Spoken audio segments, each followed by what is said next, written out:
Welcome back to Chapter 4 of The Ambiguous Artifice. Chapter 4. On Monday morning, Harry knocked with trepidation on the door to Lab 33. There was a long pause before it opened slowly, and Master Thompson blinked down at her. "It's 10, sir," she said, wondering if he'd forgotten he was mentoring her. "I'm Harry Potter." There was a flash of amusement in his eyes, but it vanished as he stepped back and waved her in. "I said the door would be unlocked." "I thought it polite to knock in any case," Harry said. "You'll find I don't care much for niceties, tedious and time-consuming. That will be the first thing I train you out of." Thompson sat down at a modestly sized desk situated on the opposite side of the lab from the brewing stations and waved her into the lone chair facing him. Harry sat feeling off balance but determined to make the most of this opportunity. Thompson stared at her for a beat, then said, "Well, have you a research topic?" Harry blinked and said, "I've thought of several possibilities, but I wanted to discuss them with you before finalizing one." "And?" Thompson prompted lazily when she paused. "I'm very interested in transformative potions," she began. "Polyjuice and Wolfsbane being two, I'm most fascinated." "No," Thompson said bluntly. "No?" Harry frowned. Perhaps he thought her too young or inexperienced to tackle such high-level potions. "No," Thompson agreed. "Those potions are too complex to make significant experimental progress on in the few short months of this internship. Choose a project you can finish." Harry privately thought that you couldn't finish a project in only a few months, but racked her brain for a different topic. "I'm also interested in healing potions. Perhaps I could research the effects of modifications to one of them." "No," Thompson sighed. "How would you conduct such research? By experimenting on sick people, perhaps? You don't have time to organize such a study, so unless you plan to infect people you know with a disease first, it's worthless." Harry bit her lip, but couldn't refute the point. What could she do? "I don't have any other ideas," she admitted. "Do you?" "You want me to come up with your research topic?" he drawled. She flushed lightly. "No, sir. Could I ask you about your own specialty to get ideas? I heard you studied under Master Liu—" "Where did you hear that?" Thompson snapped, his eyes turning sharp in an instant. "It is far from common knowledge." Harry frowned. "My cousin heard it from Master Snape, who also studied under Master Liu. My cousin told me because he knew you were mentoring me." Thompson's eyebrows rose. "Snape? Haven't seen him in ages.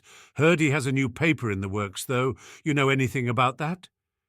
Harry kept her face politely neutral. "If he does, I'm sure it will be brilliant, as usual." Thompson hummed, but didn't press. "So you want to know my specialty? It won't be much use to you, I dare say." "All branches of knowledge are useful," Harry said.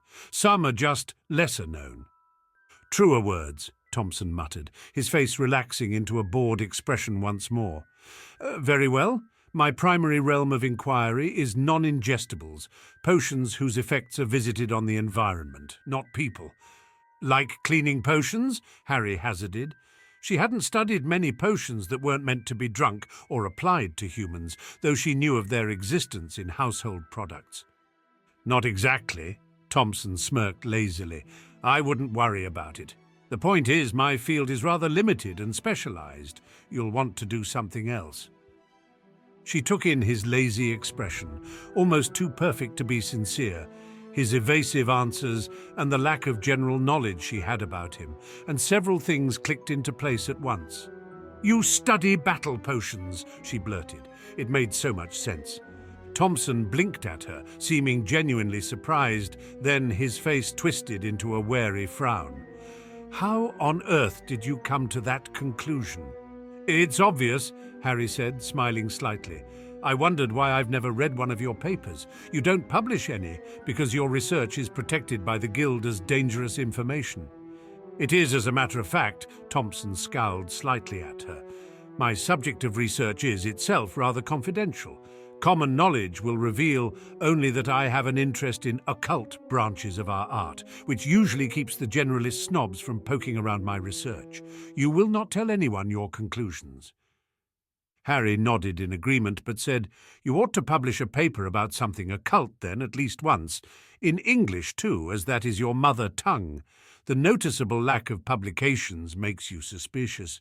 "No one else seems to think so," Thompson said dryly. "Maybe they just haven't said it to your face," Harry suggested innocently. Thompson favoured her with a droll look. "Aren't you supposed to be picking a topic?" "Can I do battle potions?" Harry asked, very interested in a subject she'd never studied. "No," Thompson said, leaning his head back against his chair with an expression of annoyance. "Why can't you pick something easy? Study, I don't know, the effects of different soil compositions on limbus grass or something." Harry scrunched up her nose. "Everyone knows the effect of soil compositions on limbus grass.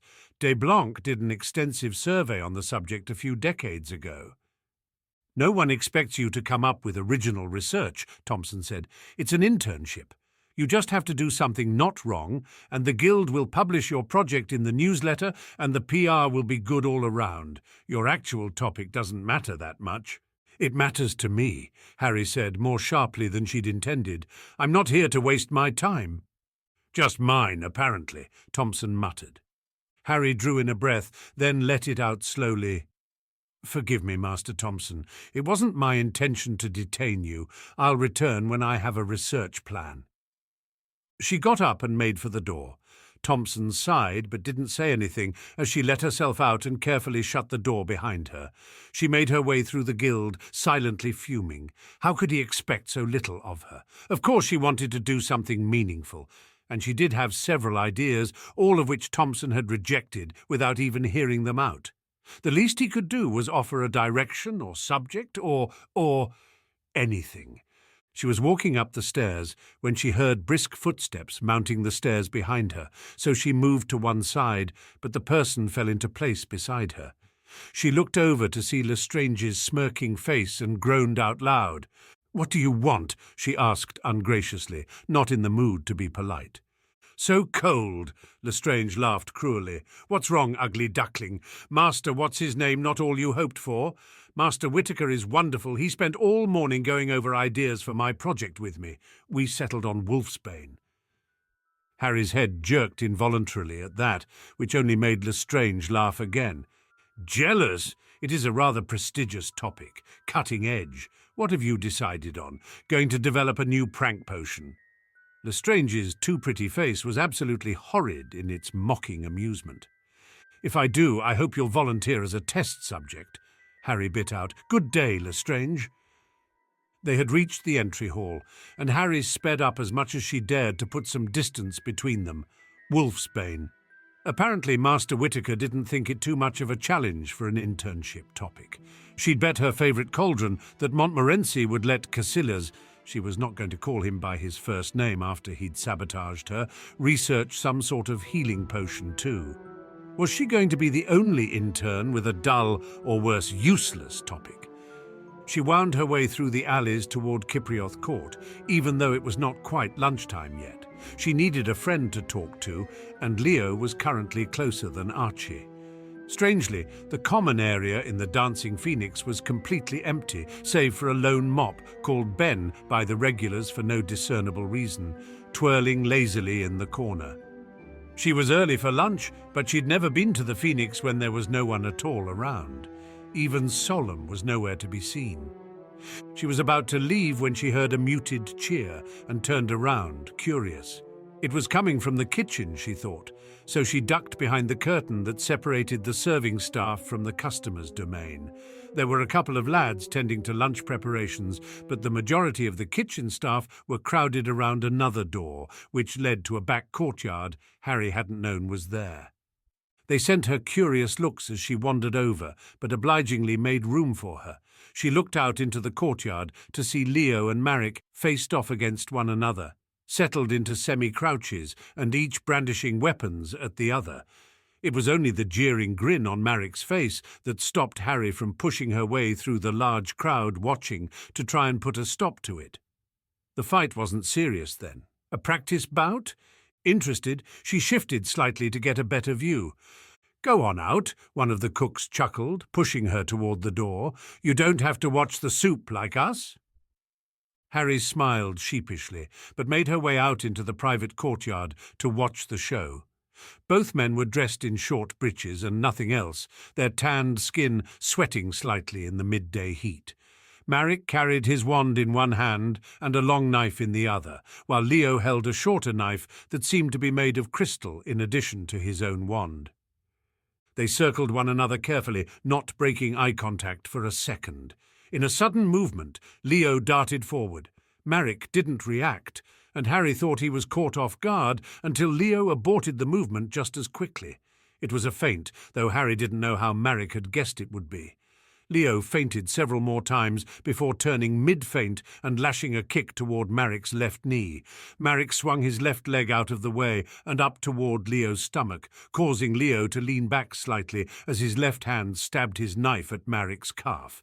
Maric's knife came up to meet it in a strange grating of steel against crystal, and Leo took the kick to the stomach with a soft grunt. He held his ground, however, and brought his own right leg up to lock around Maric's retreating left foot, using momentum to hurl them both to the ground. Leo landed atop Maric, who jerked his wand toward Leo's chest, but Leo jabbed his elbow into the older man's throat, choking him before he could utter the words. He twisted instead, angling his knife at Leo's side, so that Leo was forced to disengage and roll away, unable to block across his body in such close quarters. Leo was on his feet in no time, flinging a spell that would have caught Maric in the shoulder had he not ducked at that moment, returning with a red jet that looked like Stupefy a moment later. Spells were traded so quickly that Harry had trouble keeping track of them all. Leo and Maric never stood more than 5 feet apart, it seemed, so shielding was largely out of the question. Instead, they dived and dodged and twisted around each other's spells with reflexes that could not have been natural. Intertwined with the spells were kicks, punches, and knife swipes, and Harry was amazed at how adeptly Leo and Maric avoided it all. Neither one had been scratched, so far as she could tell. The heat grew stifling as they fought on, never giving their bodies a moment's break. Harry watched, hypnotized, at the sheer athleticism involved in this, free dueling, it must be. The crowd gasped when Leo actually threw his knife toward Maric's throat, but Maric dived sideways, twisting his wand in Leo's direction as he fell. The knife sailed harmlessly over Maric's shoulder, but Leo was caught in the arm with a petrifaction charm, and froze, hand still outstretched in a parody of a knife throw. Maric's chest heaved with exertion as he rose shakily to his knees, but he was grinning even as he gasped for air. He didn't notice the knife, now behind him, changed direction just before it reached the ground. It swung around and buried itself in Maric's shoulder. The crowd cheered, but all Harry could do was stare in horror as Maric collapsed forward into the dirt with a pained groan. Leo was released by a helpful spectator's countercharm, and he grinned widely, accepting congratulations leisurely, seemingly indifferent to the man lying prostrate in the dirt. Harry pushed through the crowd to Maric's side and knelt down to check his pulse. "Harry, what are you doing here, lad?" Solemn clasped her shoulder jovially, and Harry looked up at him in disbelief. "Help me, Solemn," she said frantically. "We've got to get this knife out." Solemn and several others nearby laughed gaily at her suggestion. "Now, Harry, stop your fussing over the lad." Risper appeared and knelt down beside Harry to knock on Maric's head. "Swift, you still in there? Stop worrying people." Maric groaned again. "Get Leo's thrice-cursed knife out of me back, then, Risp."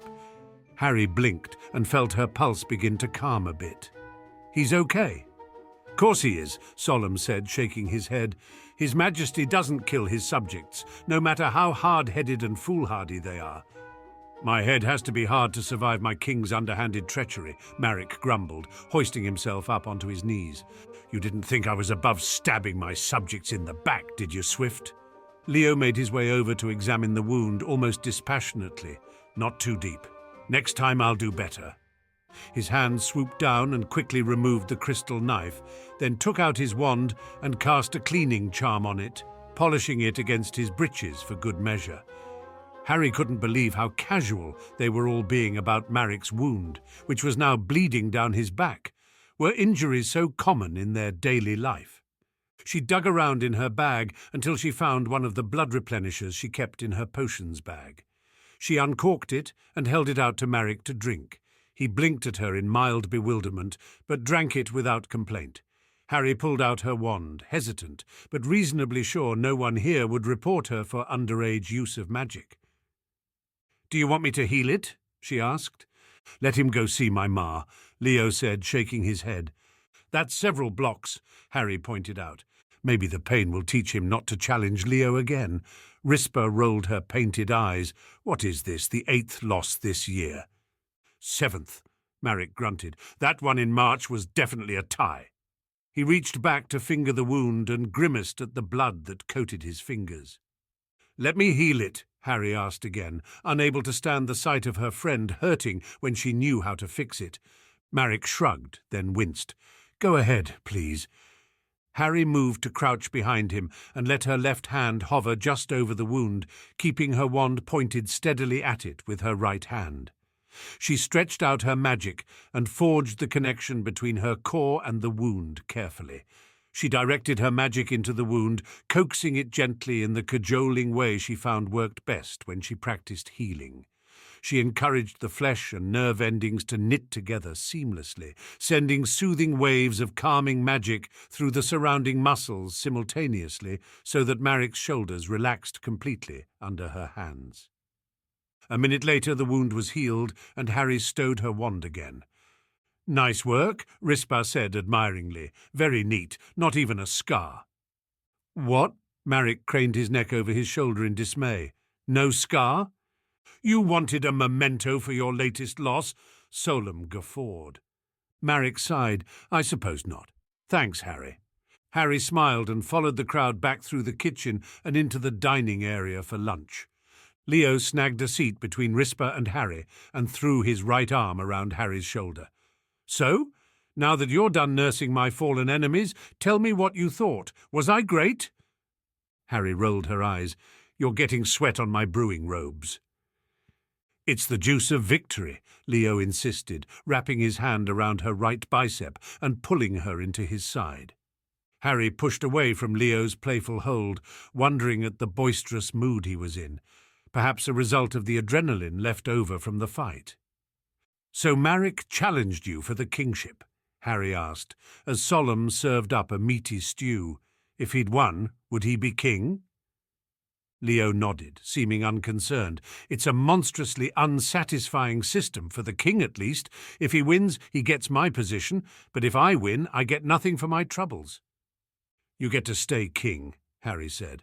"I'd get that if Marek didn't challenge me," Leo said, "for a lot less trouble." He glanced sidelong at Harry with a teasing grin. In the past, free dueling tournament winners would receive a kiss. He didn't seem to notice Rispa, choking delicately on her drink behind him. Harry widened her eyes innocently and said, "How interesting." "Shame the practice fell by the wayside," Leo said, still smiling down at her. "Maybe people decided sweaty, bloody tourney winners kissing 12-year-olds didn't make an appealing sight," Harry deadpanned. Leo winced. "Are you still 12? That's disconcerting. Grow up already, won't you?" "So you can do what exactly?" Rispa poked her cousin with her fork. "Stop playing the rake, Leo. It doesn't suit you and it makes your subjects uneasy."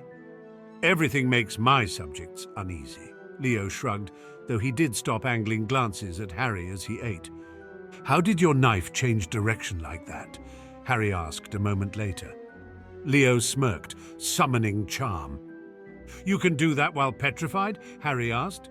"Petrificus totalis is a physical spell," Leo explained. "It doesn't affect your magic. That's why auras will always go for the stunning spell over the petrifaction, though the petrifaction works well enough usually. It's hard for most people to cast wordlessly and without moving their wands in the right patterns." "Hard?" Rispa snorted. "Impossible, you mean? Never seen anyone pull a trick like that before." "How did you do it?" Harry asked. "Practice, or was it more of a in-the-moment desperation?" Leo looked thoughtful. "I just let my magic do what it wanted." Rispa laughed lowly. "That again. Leo gets ideas about his magic, thinks it's smarter than he is." It is, Leo said easily. Pretending otherwise won't make me feel better, and magic doesn't like to be ignored or belittled.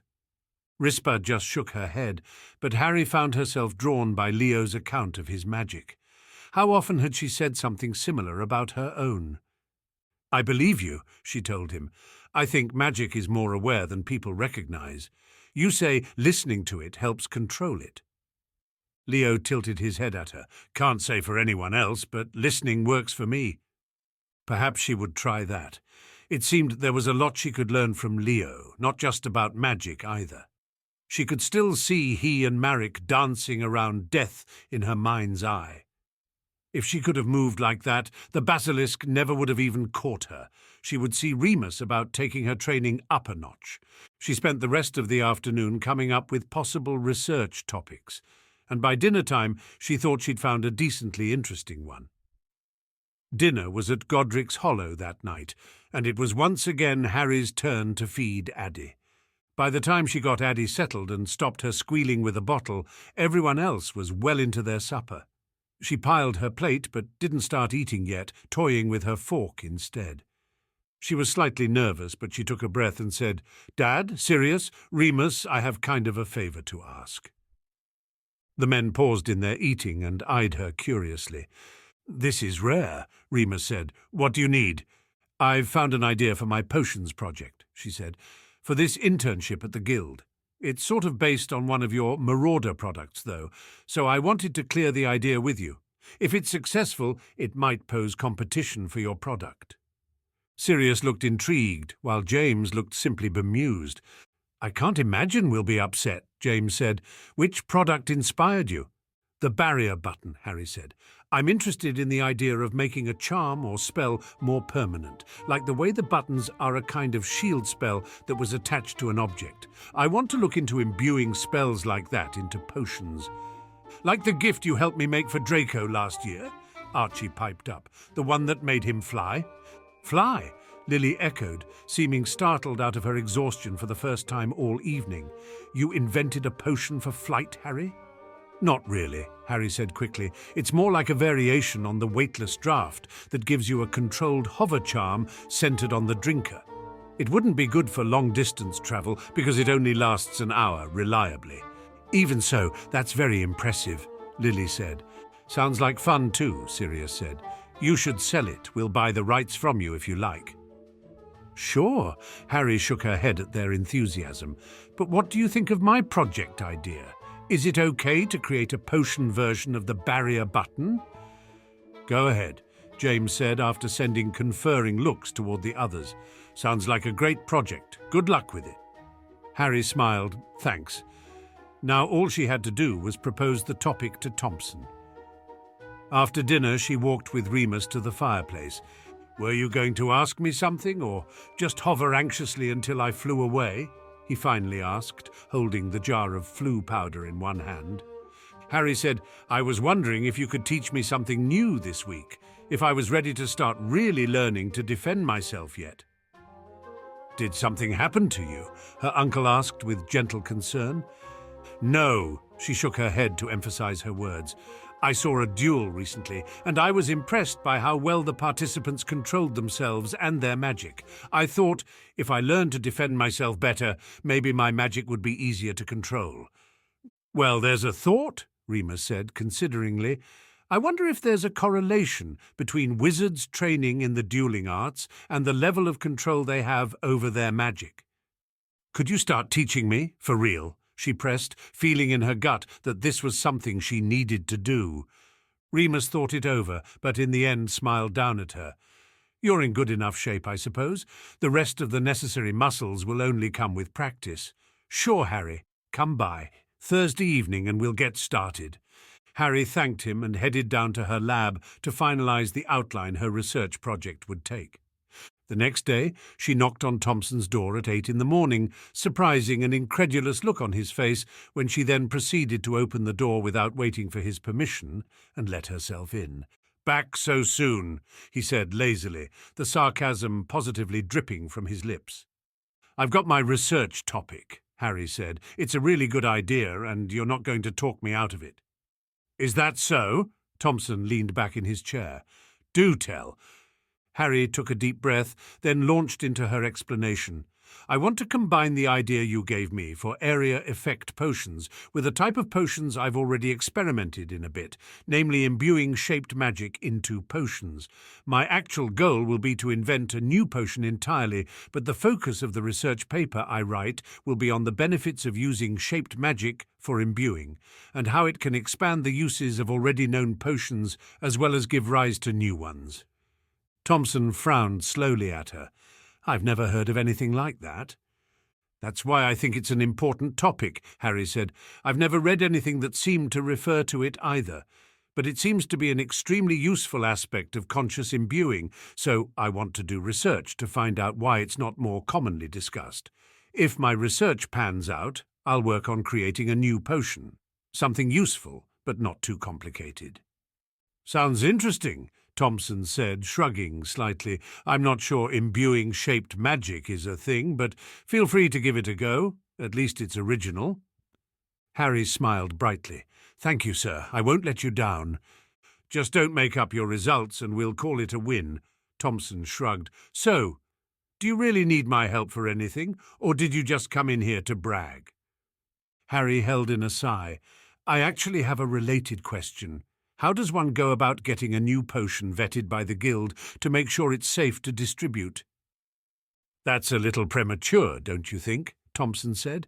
I'd like to know now if imbuing shaped magic into potions could be dangerous. I assumed it wasn't in the past, and I've taken such potions myself without any noticeable side effects, but I thought it would be good to go through official channels, just in case, Harry said.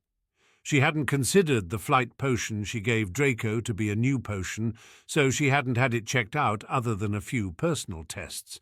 But what if the magic was somehow dangerous? She needed to be sure. You've been taking experimental potions, Thompson said exasperatedly. I didn't consider them experimental at the time, Harry said, a bit sheepishly. Thompson heaved a long-suffering sigh. If you give a copy of the potion and the recipe to me, I'll pass it along with the correct paperwork to the Guild's safety division. Harry reached into her bag to rummage through the various pockets, eventually pulling out the doses of the modified weightless draught she brewed late last night, just in case Thompson wanted to look at them. Of course you have them with you, he sighed. He picked one up, tilted it toward the light, skimmed over the recipe, then said, This is a weightless draught. It's like a weightless draught, Harry said, except the kind of magic imbued is different. It should be a good indicator as to whether the magic itself will be dangerous due to its changed nature, since, yes, the rest of the potion is just a weightless draught. Thompson raised an eyebrow. Does it do anything a weightless draught doesn't? Harry rolled her eyes. Of course it does. I'm not trying to plagiarize known potions, sir. This one makes you fly. Fly, Thompson deadpanned. Controlled hover, Harry allowed. It's like the weightless draught, but you actually leave the ground and you can control your movements with your mind. Really? Thompson looked speculatively at the little vial. What's it called? The modified weightless draught, Harry said. Thompson snorted. I can't tell if this is all a big cosmic joke or if you're a figment of my imagination.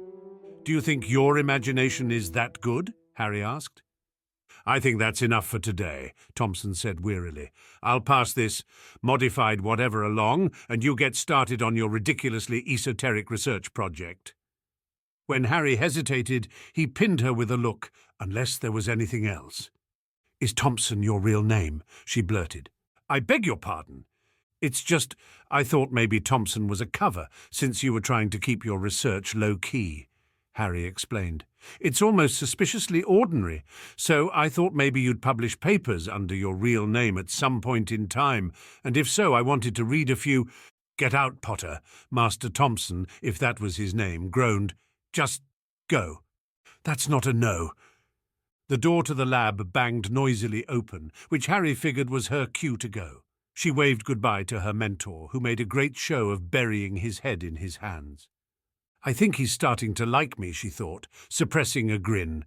It was still fairly early in the morning, so she decided to visit the Serpent's storeroom.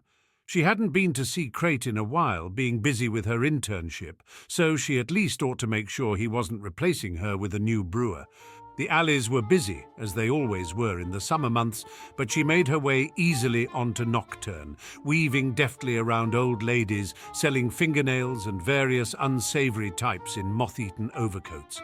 She ducked into the dim apothecary, looking around for the owner, and instead froze at the sight of an elegant man in rich robes and long blonde hair standing at the counter. What in Merlin's name was Mr. Malfoy doing in the Serpent's storeroom? A moment later, she mentally winced. What does any well-known figure in society go to an out-of-the-way, semi-shady apothecary for? Something illegal, dangerous, or both? She pushed the door behind her open slowly, intending to creep back out and pretend she hadn't seen anything, but Mr. Malfoy happened to glance up from the paper he was bent over, and he caught sight of her shadow on the wall.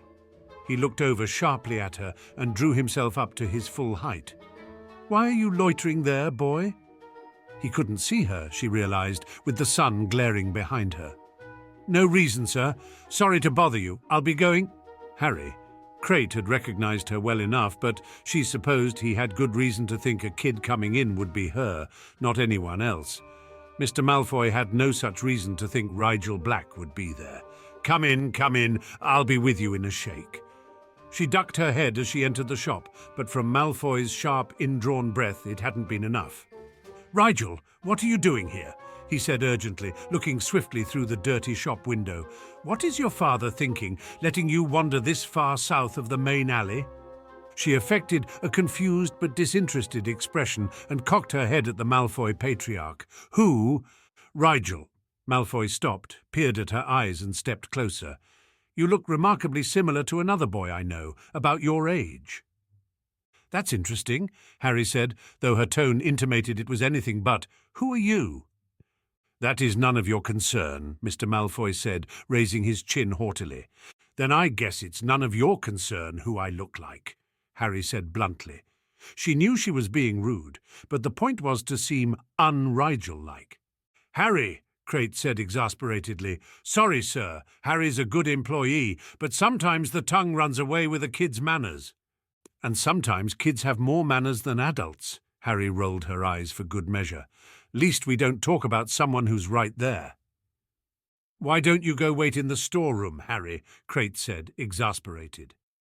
Harry shrugged and did just that. A few minutes later, Mr. Malfoy left the shop, and Crate came into the back room with raised eyebrows. "Want to tell me why you were so rude to that customer?" Crate asked. "It's never too late to fire you, you know." "What did Mr. Malfoy want?" Harry asked directly. Crate blinked. "You know him?" "Everyone knows who Mr. Malfoy is," Harry said. "My cousin goes to school with his son. What did he want?" Crate scratched his neck and held out a roll of parchment. Harry took it, then skimmed it over as Crate explained, "He wanted to know if I could brew that as soon as possible." "It's some kind of power suppressor," Harry mused, looking over the ingredients and steps. "Looks a bit like the potion Aura's used to suppress the magic of short-term prisoners, but milder." "What did you tell him?" "I told him I'd ask my brewers," Crate said dryly. "So, got time for it?" Harry looked thoughtfully at the recipe. It didn't seem any more complicated than Snowhit, and the ingredients were common ones. Why didn't Mr. Malfoy get Snape to brew it for him? Was it illegal? No, it was too mild to be really dangerous. A wizard would probably be able to break its effects if he had to. It was more like something you'd give a child to soothe accidental magic. So what did Malfoy want with it? Draco was long past his accidental magic incidents, as far as Harry knew. Should she do it? She couldn't see any real harm in it. Maybe Malfoy simply didn't want to bother Snape with a potion he could get elsewhere. Snape was probably rather busy if he was in the process of publishing his latest finds on Wolfsbane.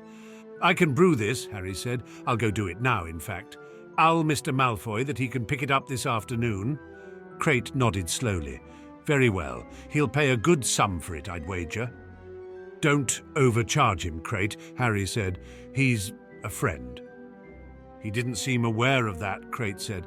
"Still, I'd appreciate it. And hopefully this goes without saying, but keep my name out of it, please," Harry said. Whatever you say, Crate said, putting his hands up in a sign of defeat. You brew 'em, I just sell 'em, lad, lass. Lad is fine, Harry said distractedly. I don't care. Crate grimaced, not sure that's a good thing. Harry was as good as her word, brewing and delivering the potion by early afternoon. She made 2 batches, unsure what quantity would be appropriate, and Crate assured her later that Malfoy had bought every dose. She put the oddity of Mr. Malfoy's purchase to the back of her mind, however, and continued to do research for her project for the rest of the week, occasionally checking in to meet with Reed Annoy, her mentor. It served him right, really, for being so faux lazy, unhelpful, and secretive.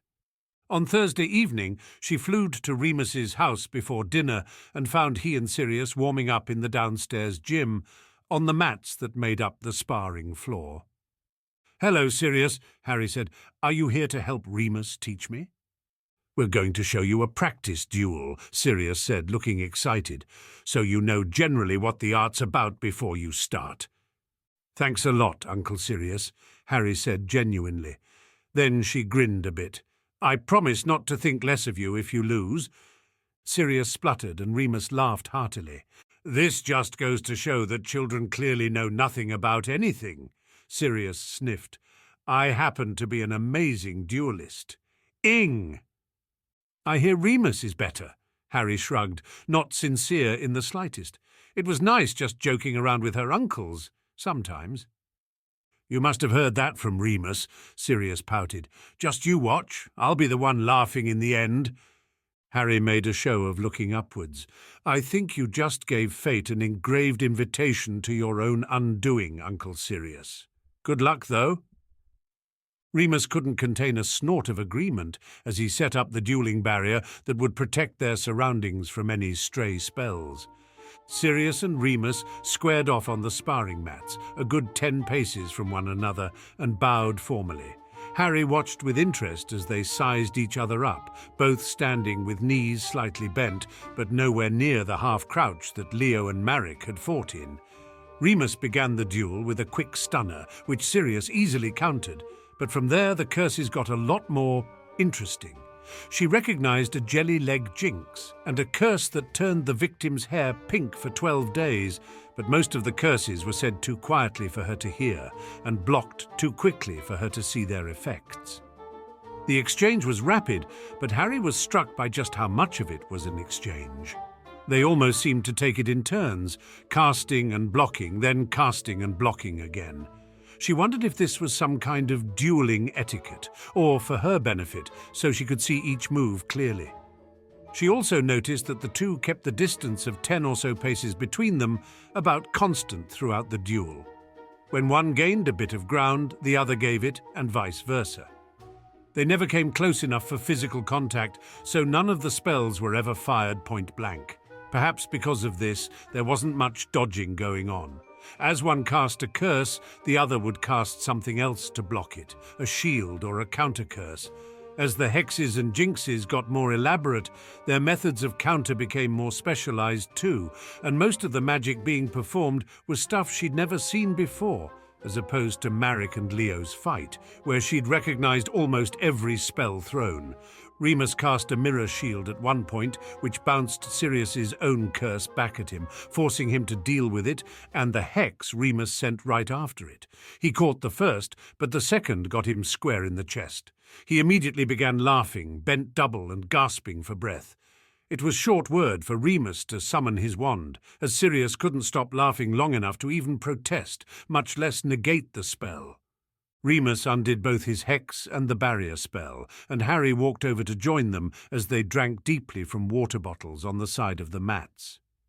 "So," Remus asked, wiping his brow, "what did you think?" "I think Sirius was right," Harry said, nudging him with her knee as she sat. "He really did have the last laugh." "Ha ha, that's clever, Harry. I suppose Remus cast that last one on purpose too." Sirius shook his head in mock betrayal. "Guilty," Remus grinned. "But what did you think of the formal dueling style?" "It seemed sort of showy," Harry said honestly. "You won because you didn't wait for him to deal with a hex before casting another one. But why weren't you both doing that from the start?" Remus and Sirius both nodded. "It was an exhibition duel," Remus said, so the point was to see the exchange of spells clearly. In true battle, it would have been just as you described. We'd move around more too, Sirius said, avoid more curses than we countered, at least if we had a clear battleground. When you're fighting in a group, it becomes more important to negate spells than to let them hit one of your comrades. A good duelist can think up a range of creative responses to any given spell, and in the moment too. Harry nodded in thought. Traditional dueling had its advantages too, then. She wondered if there wasn't a way to combine formal dueling with free dueling, to defend in a way that was both quick and appropriate to the situation, to respond creatively to a threat, but also unexpectedly, as with a knife or a fist. I want to learn, she decided. Then I hope you're fast, little niece, Sirius grinned, because lesson number 1 is don't get hit. She looked trepidatiously at him, but Remus shook his head. We'll start lesson 1 tomorrow night, he promised. For now, dinner. They all flew back to Godric's Hollow, where Lily promptly sent Sirius and Remus back to their respective houses to shower for Merlin's sake. Harry began to set the table as Lily and James finished up preparations, and Lily said, Harry, are you busy this weekend? Harry shook her head. I don't think so. Do you need me?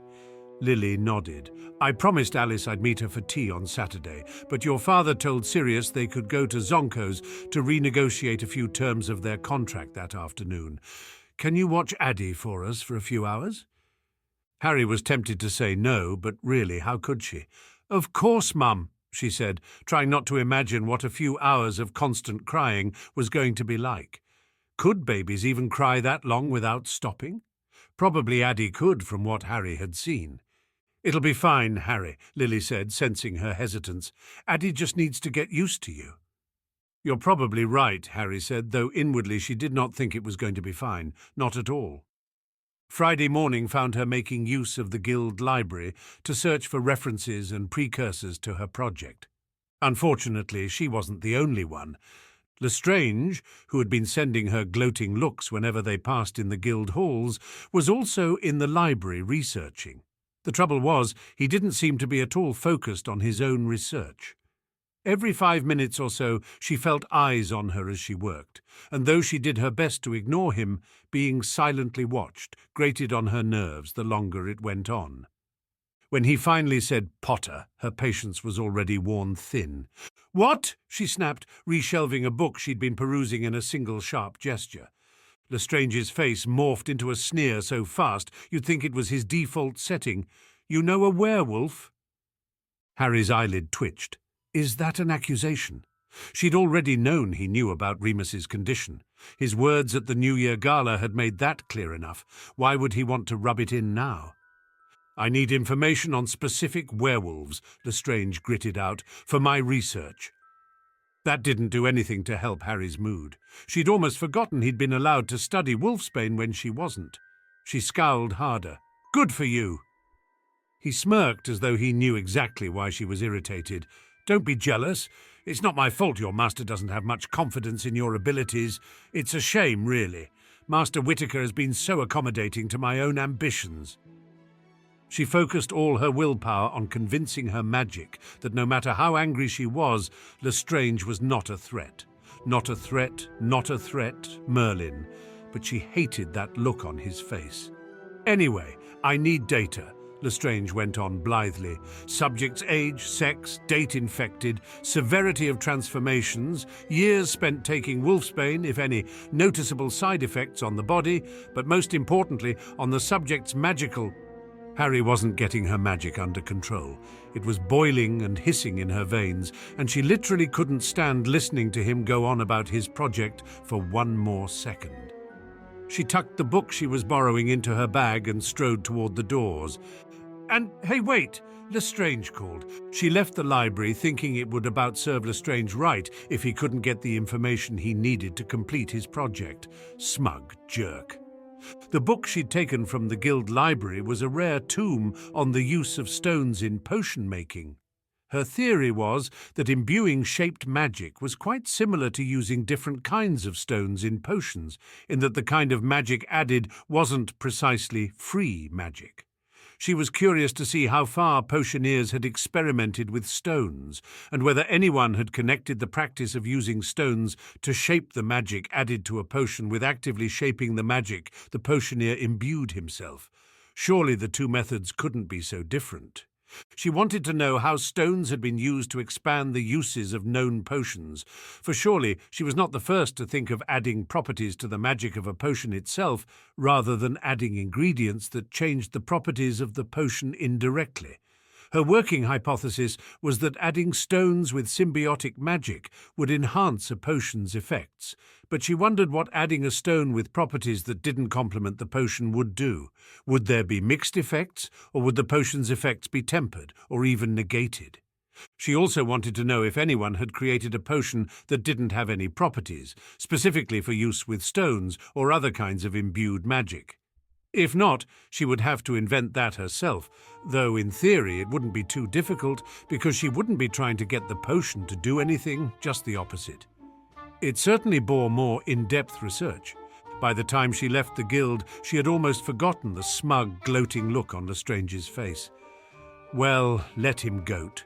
Her project was going to be just as interesting and a good deal more original by the time she was through.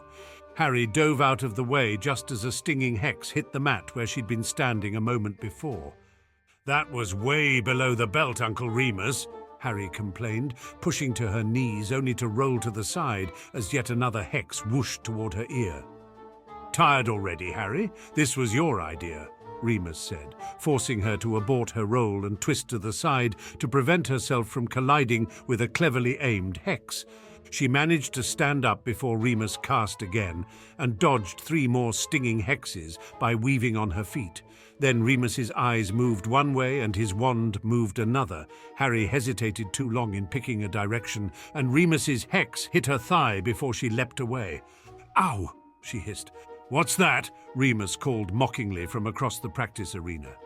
"I said, wow, Uncle Remus," Harry said, panting slightly. "I think your stinging hexes are getting better with all the practice." "Maybe I'll be able to do it non-verbally by the end of the night," Remus said cheerfully before sending another hex her way. She was learning how to dodge, or else Remus was a closest sadist. It was hard, frustrating work, trying to train her reflexes into something workable instead of panicked reactions that did more harm than good. Twice already she had dived into a hex instead of away from it. It seemed obvious, move away from the painful magic. And yet her body didn't listen to her brain on the few occasions when her brain had enough time to formulate a message for it to hear. "You're overthinking it again," Remus scolded her, and Harry wavered and second-guessed herself once more. "Just move!" Harry tried to empty her mind, to relax her muscles and just do what felt right, but her mind felt scattered.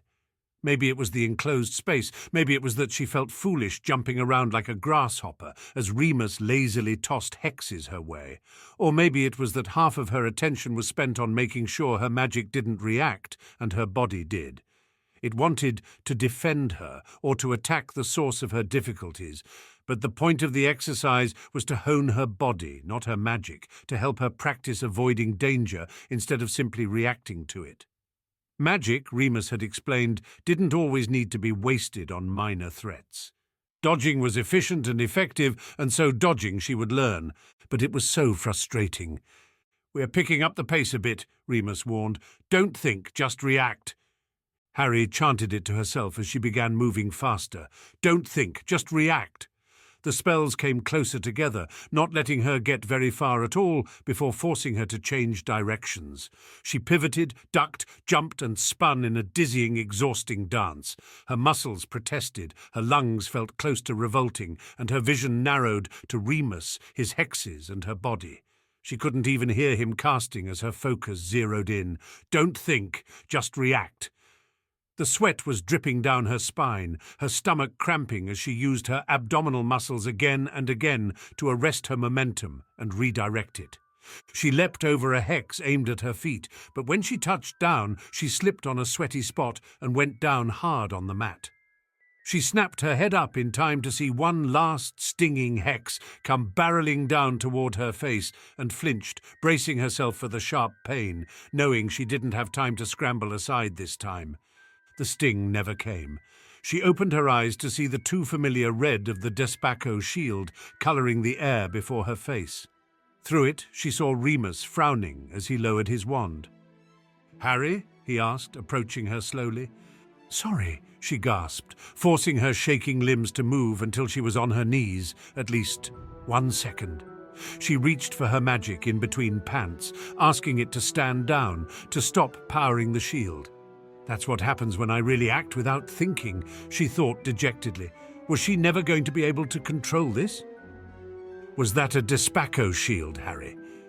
Remus was still frowning as he helped her to her feet and over to the containers of water on the sidelines.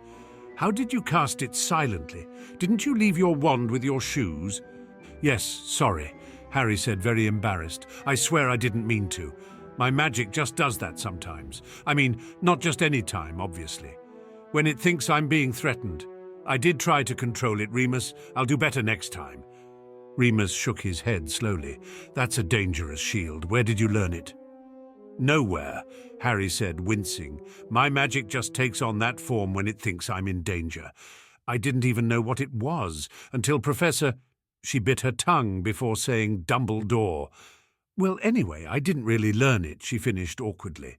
Her uncle looked very troubled. "If you didn't have a wand, it must have been accidental magic.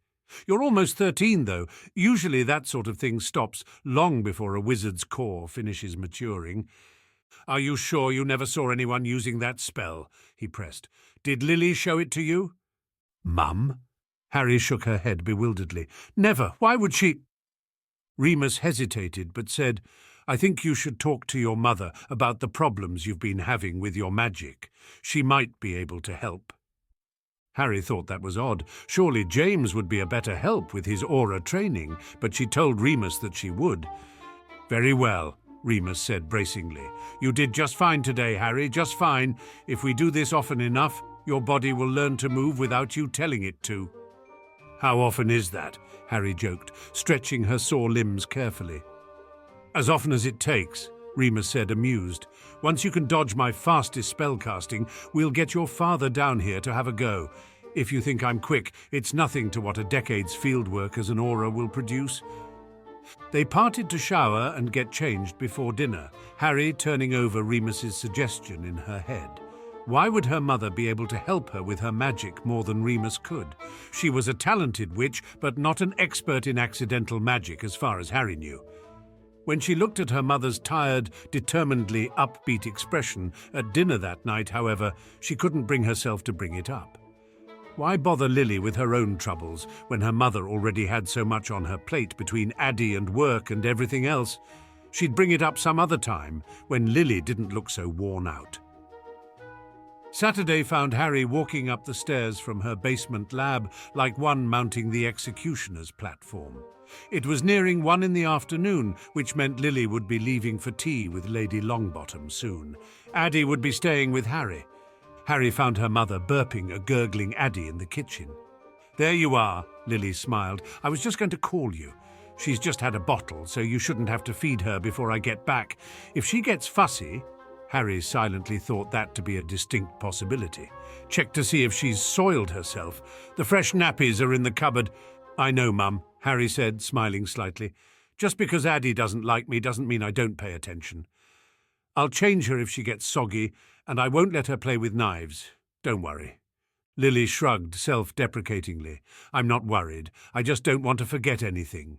Well, if you have trouble, I'm just a flu call away." She transferred Addie to Harry's tentatively waiting arms and pecked both Addie and Harry on the cheek before she made a silly face in Addie's general direction and said, "Bye-bye, darling. Sissy's going to take good care of you. See you soon."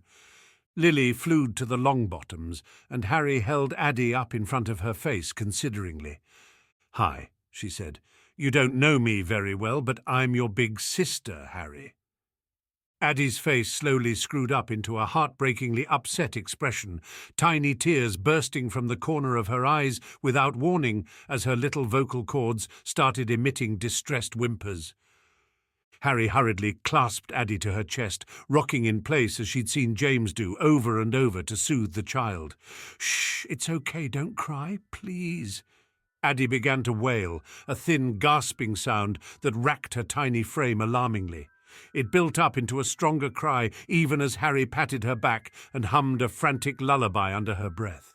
Soon, Addie was outright screaming, and Harry could only think this was the worst idea her mother had ever had.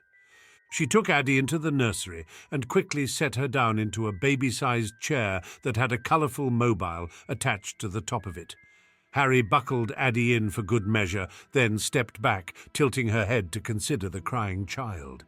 Addie's screams had decreased in intensity, but she was still sniffling pathetically, and Harry didn't know how to make that stop.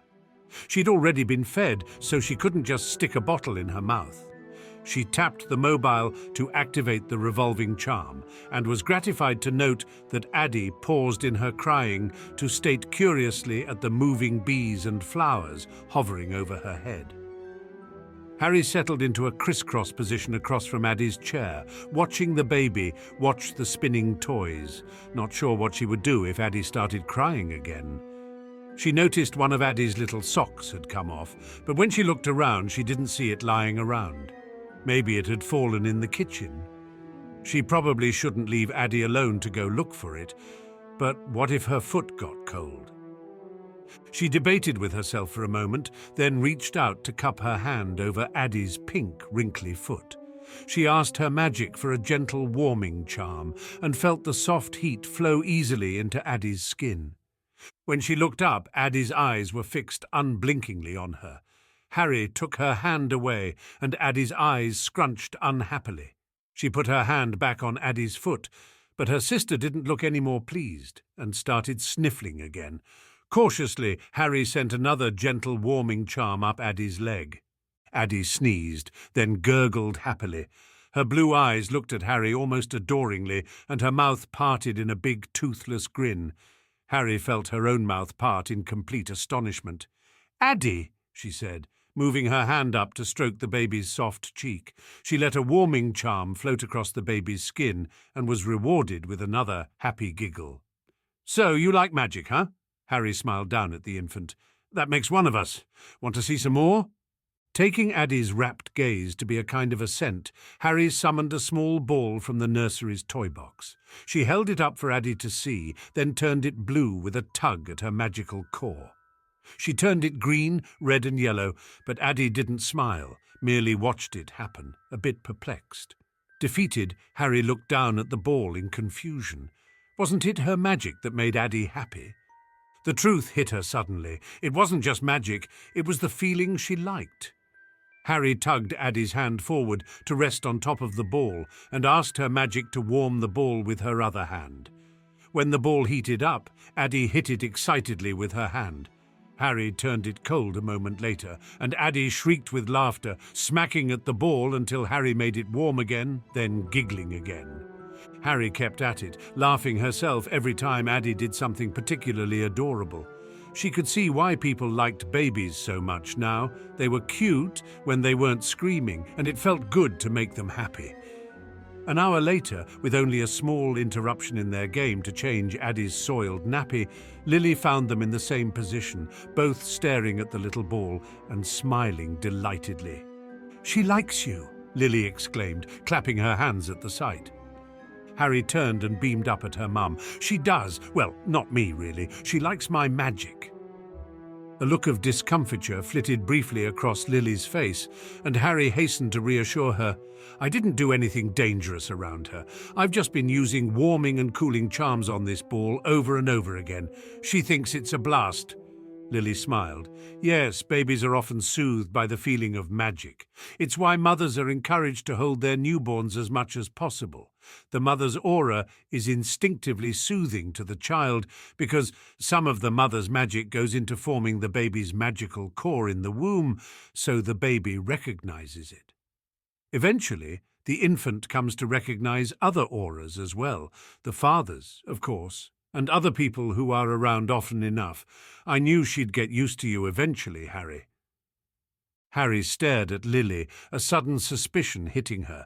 She didn't have an aura. It was suppressed, according to Snape. Was that why Addie didn't like Harry? Because she couldn't sense her in the same way she sensed others? But that didn't explain why she didn't like Remus, or did it? Could his own aura be different because of his condition? Would it feel different to Addie? Feeling her respect for her little sister's perception abilities raise slightly, Harry vowed to research infant care when she got the chance. Maybe there were other ways she could convince Addie there wasn't anything strange or frightening about her. Monday she didn't go to the guild, as she had enough to keep her busy researching the use of stones in potions, but she did stop by the Dancing Phoenix for lunch just to get out of her lab for a while. Lily was sure she wasn't getting enough sunshine, but she didn't know about Harry's frequent excursions around the alleys during the day. She had found out after asking that although Marek only seriously challenged Leo every few months or so, they and others from the alleys could often be found practice dueling in the courtyard behind the Phoenix. They practiced there because, despite looking as though it were open to the air, it was actually a heavily warded section of the inn itself, built into wizard space during the construction and accessible only through the inn's kitchen. Free dueling wasn't technically illegal, as long as it wasn't part of an official tournament, but it was heavily frowned upon, and so the denizens of the alleys took care to keep it away from disapproving eyes. Harry had taken to stopping by an hour or so before lunch, just so she could watch. It was fascinating and frankly impressive to see magic used in high-speed, creative combination with physical defense. That morning she found Will the Cursebreaker, to her surprise, in a practice bout against Aled Flint. The redhead was once again wearing his scarf pulled up over his nose, but from the way his blue eyes were curved in amusement, she would guess he was grinning as he sent spell after spell at Aled's shields. Aled laughed and spat out a stream of Latin, wiggling his wand at his shields, strengthening them, it seemed, with a different layer of magic that blended seamlessly with the first. Will sent another spell at the shield, a twisting yellow light that looked though it was trying to burrow its way through the layers. Just as the shield seemed to give for a moment, it sprang back outward, tossing the drilling spell aside and into the dirt. "Give up, boy," Aled grinned fiercely. "Nothing gets through my shields." Will shook his head. "We'll see, won't we?" He moved his wand in two sharp flicks to either side of his body, and two jets of orange magic streaked in wide curves away from him. They turned at the peak of their sideways arcs and impacted both sides of Aled's shield at once. Violent tremors spread from each impact point, and sparks of bright orange shot out from where the vibrations caused by the two spells met. Aled cried out and averted his eyes from the blinding sparks that probably lit up his vision, and Will sent a stunning hex, thick with the power behind it, into the middle of the shield. The shield burst apart around the stunner, which sailed right through to knock Aled several meters backwards. When the dust cleared, Aled was sprawled on the dirt, and Will hurried over to revive him. "What in Cyprioth's name was that?" Aled coughed, standing up once more. "Felt like lightning exploded in my face." Will smiled. "It's a good spell for breaking layered wards. It creates two opposing currents, and where they meet, the power keeping the layers of shields meshed is disrupted, causing the different spells within the ward to collide and destabilize. After that, one good-powered spell will bust it wide open." Aled brushed the seat of his pants off and peered at the redhead consideringly. "How does one defend against it?" Will smirked. That would be telling. Aled scoffed at Will's sudden reticence, but clapped him on the shoulder good-naturedly. "Good bout, Will." "Indeed it was," Will agreed. "But I'm famished. Join me for lunch, Master Flint." Aled laughed. "You're a mouthful of manners, Master Will." He affected a high instep to his walk and said, in a snotty voice that didn't suit his low baritone at all, "I'd be just delighted." Will laughed. "And our little watcher must come too." He waved Harry over with a broad gesture. "Come, Harry, won't you grace our party for lunch?" "I wouldn't dare intrude on such lofty company," Harry said airily, playing along even as she stood and walked over to them. A poor player like myself would never do it justice. But a mite like yourself wouldn't dare refuse our gracious invitation, surely." Will tugged her along by the sleeve in a casual gesture that belied his stuffy words. "Well, if my lord insists," Harry grinned, shrugging, "then my lord won't be adverse to paying." Will shot her a disgruntled look, but snorted agreeably. "That'll teach me to play games with tricksters." Harry's only response was an innocent look that said, "Who? Me?" Will was quite friendly once he stopped being careful, she discovered, and he chatted easily with she and Aled as they waited for Solemn to get lunch going. "Didn't you say you'd be out of the country for a while?" Harry asked eventually. "What brings you back so soon?" He grimaced. "In truth, I haven't left yet. The job I was going to do keeps getting postponed, so I'm hanging around here to pick up work until I get the go-ahead." Harry tilted her head, curious to know if this was the same job she'd heard about at the Burrow earlier in the summer, for she was about as certain as she could be that Will was Bill Weasley, considering she'd only met the elder Weasley brother once. "What country will you be working in?" "Egypt," Will said slowly. "I do a lot of work there. Most curse breakers do, actually, as the oldest and most interesting curses are all found in Egypt, India, and China." "Is that why you dress this way?" Harry gestured to his desert-style clothing, the light, loose pants and tunic. "That, and it's comfortable," Will said, shrugging. Then he grinned. "Plus, it makes me look exotic. The ladies love it." Harry raised an eyebrow. "Your red hair kind of kills that effect, don't you think? You just look like an Englishman in costume." Will looked affronted. "I do not. I look adventurous and interesting. Women get all excited if you have a dangerous job. That's why they love auras and Quidditch players so much." He spoke as if he was imparting deep words of wisdom to her, and Harry wondered if he actually believed such nonsense about girls. "Auras and Quidditch players get their names in the paper a lot," Harry pointed out, deciding she would be ridiculous if he was. "Maybe it's the fame, not the danger, that attracts people. Curse breakers don't get very famous, though, do they?" "We're well enough known," Will said defensively. "Our work is very important and highly specialized." Harry put on her best musing expression. "I don't think I can name any curse breakers off the top of my head." Will narrowed his eyes at her, but said, "It's better if we aren't famous. It would be dangerous if everyone knew who the gifted ward breakers were." "A lot more jobs would probably come your way, though," Harry said, unable to suppress a grin. "That's—" Will sighed at the amused look on her face. "You're having me on, kid." "I'm not a kid," Harry frowned. Will sized her up. "You look about 11. Have you even got a wand yet?" "I'm almost 13, Harry said. "Still a kid, then," Will smirked. "You're not a real wizard until your core is fully developed." Harry didn't agree.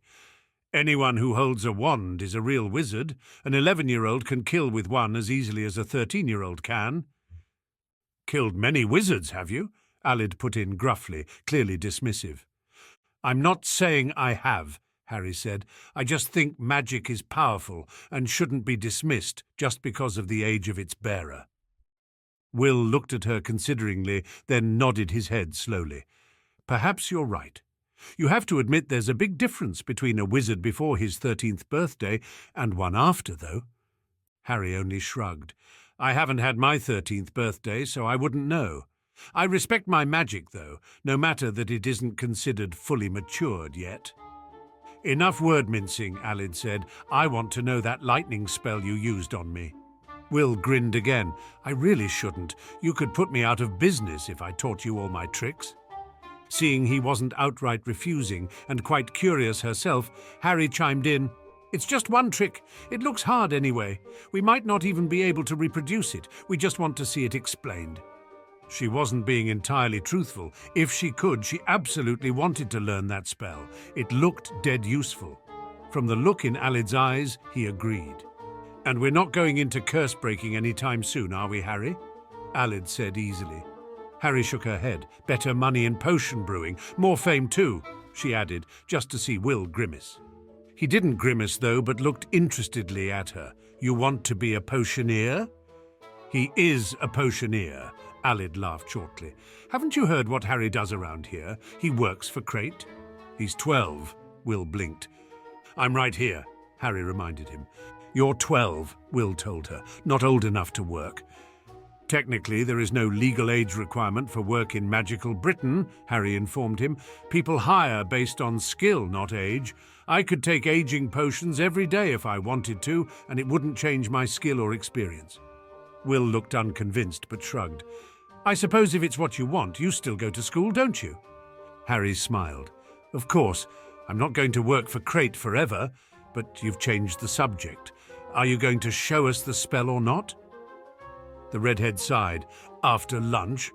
They agreed, and even Will seemed to be looking forward to it once he'd given in. Harry thought he seemed the type to enjoy sharing knowledge with others, a bit like Blaise Zabini in that respect. Leo dropped in by the time lunch was served, as he usually did, though he didn't join their table until they'd almost finished. He spent a while talking to a pair of women at a corner table first, then spoke to a man who came in carrying a dirty toddler, before eventually sitting down at their table and calling for a bowl of soup. He snagged Harry's cup and said, "Do you mind? I'm parched," before gulping at its contents thirstily. A moment later he made a face and peered into it. "This is milk." "It's good for you," Harry said, rolling her eyes, "and you'd have known it was milk if you asked." "Sorry," Leo said, seeming genuinely apologetic as he looked from her to her cup. "I'll get you a new one." "I was done anyway," Harry shrugged. In the alleys she didn't want to be treated like she was a high-class lady, unable to drink after a man, but at the same time she didn't really want to drink after Leo. Leo shrugged and finished the beverage with equanimity. "Thanks. So how's your internship going?"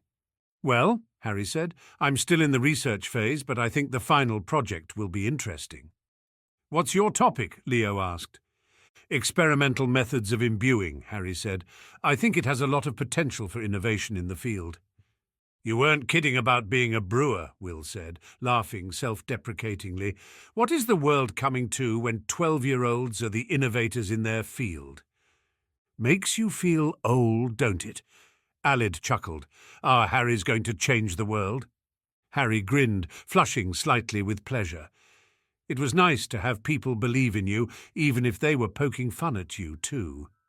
"The world needs changing," Leo said, glancing at Harry out of the corner of his eye. "Harry, at least, will change it for the better, I think." "Not many try to change the world for the worse, Leo," Harry said, thinking of Mr. Riddle. "As long as you try," Leo shrugged. "If everyone is trying, the result should be somewhere in the middle, right?" Harry was struck by how true that was and merely nodded in response to his inquisitive look. Will and Alid were finished, so Harry pushed her plate away and started digging in her pockets for her purse. "My treat, remember?" Will said, flashing her a grin. Harry shook her head. "I was kidding. I wouldn't make you pay." "A kid like you shouldn't be paying for his meals anyway," Will said stubbornly, pulling out the coins for both of their meals and placing them gently on the table. If nothing else had told her Will didn't have money to waste, the serious way he treated even the few coins he spent on lunch would have made it clear.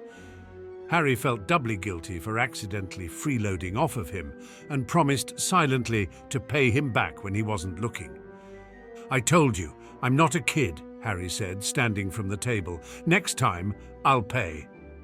Leo shot her a hard-to-read look as he slowly stirred his soup. "Where are you off to now, Harry?" "Will's going to teach Aled and me a spell," Harry said, smiling slightly with anticipation. Leo cocked his head and stood as Alid did, picking up his bowl so he could keep eating as he followed them out to the courtyard. "What kind of a spell?" "A ward breaker," Alid spoke up, anticipation clear. "What's it called, Will?" "It's referred to officially as the double current spell," Will said, "but most of us call it the pincer." "It turned my shields against one another," Alid told Leo, "disrupted all the meshing I'd done to weave them together until they destabilized." Will patted his pockets down and came up with a worn white handkerchief. He placed it on the ground and then proceeded to erect a basic ward around it. Harry watched carefully as Will moved his wand in a circle around the handkerchief, once, twice, then a third time. Faint indents in the dirt around the handkerchief showed that the ward had been erected, and with another twist of his wand, Will turned it red so they could see the shield clearly.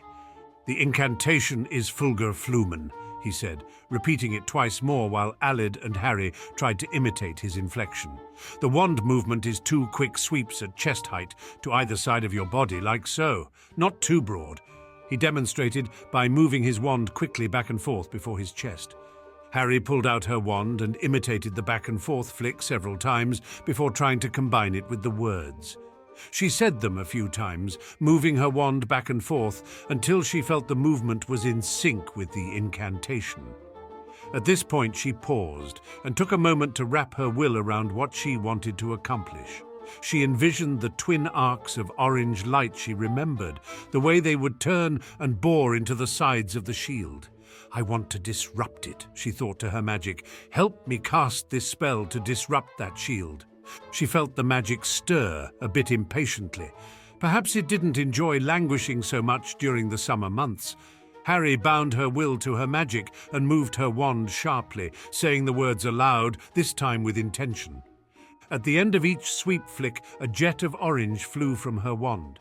She noticed Aled taking a startled step back as it came toward him, but he needn't have worried. Before it got very far, the orange light moving in his direction curved, mirroring the movement of its twin, and both collided into the sides of the shield. It held valiantly for a moment, but orange sparks licked their way across it, and it wavered visibly. Sensing victory, Harry shot a color-changing charm at it, and the wriggling ray of magic burst through the failing ward easily. An instant later, the handkerchief was a spectacularly bright green, and Harry laughed in triumph. "Sorry about your handkerchief, Will," Harry said, turning to grin at him. "I can change it back if you like." Will just stared at her. "How did you do that?" Harry's smile faltered. "You just showed us. Thank you, by the way. That's a really interesting spell. It's sort of fun, too. It tingles going through your veins, doesn't it?" Will let out a weak laugh, looking uncertain. "I haven't noticed. You haven't learned that before, have you? Only you picked it up pretty quickly." She shrugged a bit, not sure what to say. She always picked up spells quickly, but it would seem like bragging to say so. She also didn't think she could take credit for it. Her magic just liked being used, and when she asked nicely, it was always eager to help her. "It wasn't that difficult," she said, shifting uncomfortably. "Aled can do it too, I bet." Aled just shook his head. "I'll give it a go, of course, but blimey, you've got a knack for ward-breaking, lad." Will kept shaking his head with bemusement, but shrugged it off a moment later as Aled asked to see the wand movement again. Harry chanced a glance at Leo, who was observing her calmly from where he leaned against the wall. There was no sign of his bowl, so presumably one of the kitchen boys had come to collect it while she'd been distracted learning. She walked over to join him as Will began constructing the basic ward once more, this time around a lime green handkerchief. "Don't you want to learn the spell?" she asked, settling in to watch Aled's first few attempts. "I know the pincer already," Leo said, smiling a bit, "though the man who taught me called it the lightning jaw. It's come in handy a time or two. Wizards who layer their wards think they're so clever, but you'd be surprised how many of them aren't clever enough to include fail-safe buffers between the layers in case their elegant meshing spells are disrupted." "The spell doesn't just work on meshing spells, though, does it?" Harry asked. "The ward Will constructed for us is just a basic unilayered shield, isn't it?" "The pincer's usefulness is that it creates a weakness to exploit, even if the shield is all one piece," Leo explained. "The currents produced by the two sides jar the magic they encounter, shaking it briefly out of the patterns that keep it stable. The weaker the magic, the more easily it's shaken. If there was just one point of contact, the shaking wouldn't matter, because the magic would just settle right back into its patterns. But with two opposing currents, the magic gets jostled out of its patterns and into other bits of magic that have also been jolted briefly from their shape. Everywhere the currents meet, magic clashes. When there's one spell, it simply collapses, but when there are multiple layers, the currents cause them to collide and destabilize one another. It can get pretty messy, depending on how many layers they are and how dangerous they are to one another." Harry raised her eyebrows. "Will used it on Aelid's shields while he was behind them. Is that dangerous?" "For you and me, probably," Leo acknowledged, "but Will's an expert. He probably knew what shields he was dealing with, and how they'd interact with the spell before he cast it. Harry's esteem for Will rose a bit more. Hearing that, he may have an alter ego, but at least he was responsible with his magic. "So why the sudden interest in ward breaking?" Leo asked. "Thought nothing could tear you from a cauldron for so long." Harry smiled in acknowledgement of the friendly ribbing. "There's nothing about this spell in particular. Will just happened to be willing to show us this one. I was watching them duel earlier." He must have heard the wistful tone that slipped into her voice, for he said slyly, "So you're interested in dueling. Ever thought about learning?" Harry shrugged. "I've been learning a bit of self-defense from my uncle, but it's nothing like what you guys do here. Free dueling is fascinating. Is it okay that I come here to watch when people use the practice yard?" "Of course," Leo said, smiling. "You could join in if you want to learn." Harry frowned uncomfortably. "I'm not good enough to learn anything yet. I'd just be in the way, I think." Leo considered her for a moment. "You sure about that? I think you'd be handy in a duel with magic like yours." She wasn't sure what he meant about magic like hers, but she pointed out, "Free dueling doesn't only test magic. It's the physical stuff I'd have trouble with."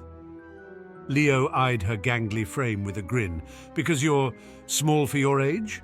Harry rolled her eyes, suspecting he was ribbing her about being a girl.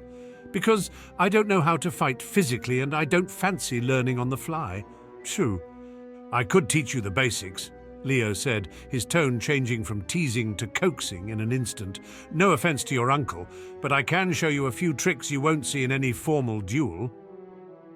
Harry rather thought he could, at that, but "You've got enough to do around here," Harry said, a bit regretful but unwilling to encroach on his free time, which was rather limited from what she gathered.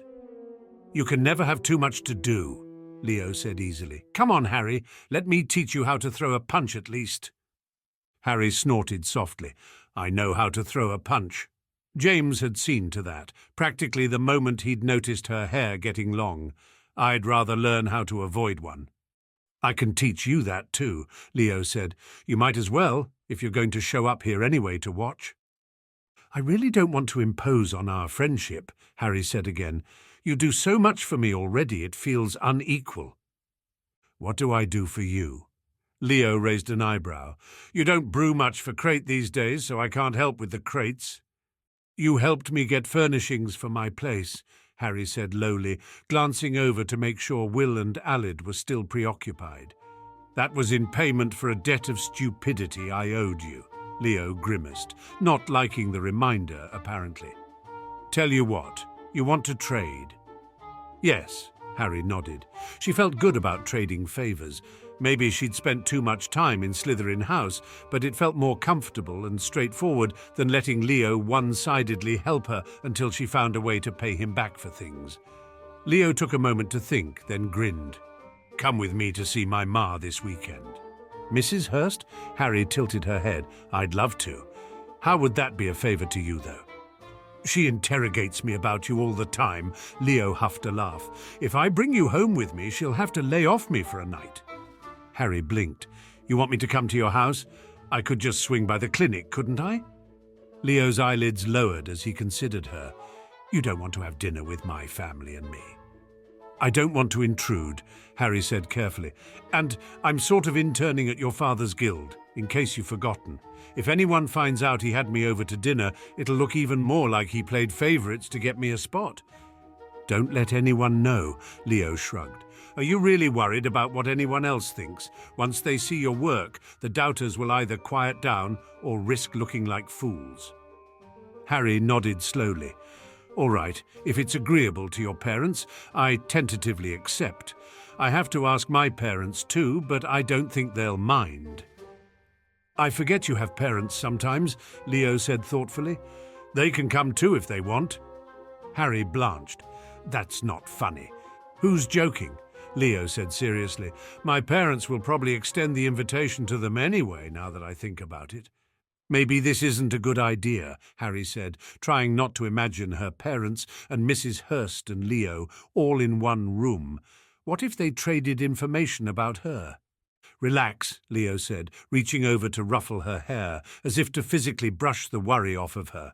I'll warn my parents not to bring up your job at Crate, or anything about the time you spend in the alleys. Everything will be fine. It's just dinner. Harry silently wished people would stop telling her things would be fine, but then Babysitting Addie hadn't been as bad as all that. Perhaps she was overreacting. It's not like her parents would be having dinner with the Malfoys. The Hursts couldn't reveal anything too dangerous. They didn't even know about Rigel Black. Ask them then, Harry sighed, hoping she wasn't making a big mistake. I'll ask my parents when yours give the okay. Leo grinned. Cheer up, Harry, it'll be fun. Harry smiled back gamely. I'm sure you're right. And come here tomorrow morning, Leo added. We'll work on not getting punched. Can't wait, Harry said, her smile a little more genuine this time. An awkward dinner would be worth it if she got more defense lessons out of it. How much could go wrong, really, between appetizers and dessert? She threw herself into research for the rest of the afternoon, taking a break for exercise, defense instruction with Remus, and dinner before diving back in until the short hours of the night. When the words on the page she was reading began to blur, she realized the fire in the library grate was running low. Judging by the headache she could feel pulsing behind her eyelids, she'd been squinting without realizing it for some time. She yawned, scribbled out a few notes on what she'd been thinking, then shut the tome on a thin bookmark and stood, stretching. She was learning a lot about the use of stones in potions, but she'd found no recognizable references to imbuing-shaped magic. She knew it existed, she'd done it, so why wasn't there any theory? Perhaps there was a technical name for it, and she was overlooking the references or simply not looking in the right categories of research. Tomorrow, she would have to ask Master Thompson for his guidance. If he was unwilling to help, then maybe she could start with the practical part of her research and backtrack to the theoretical in retrospect.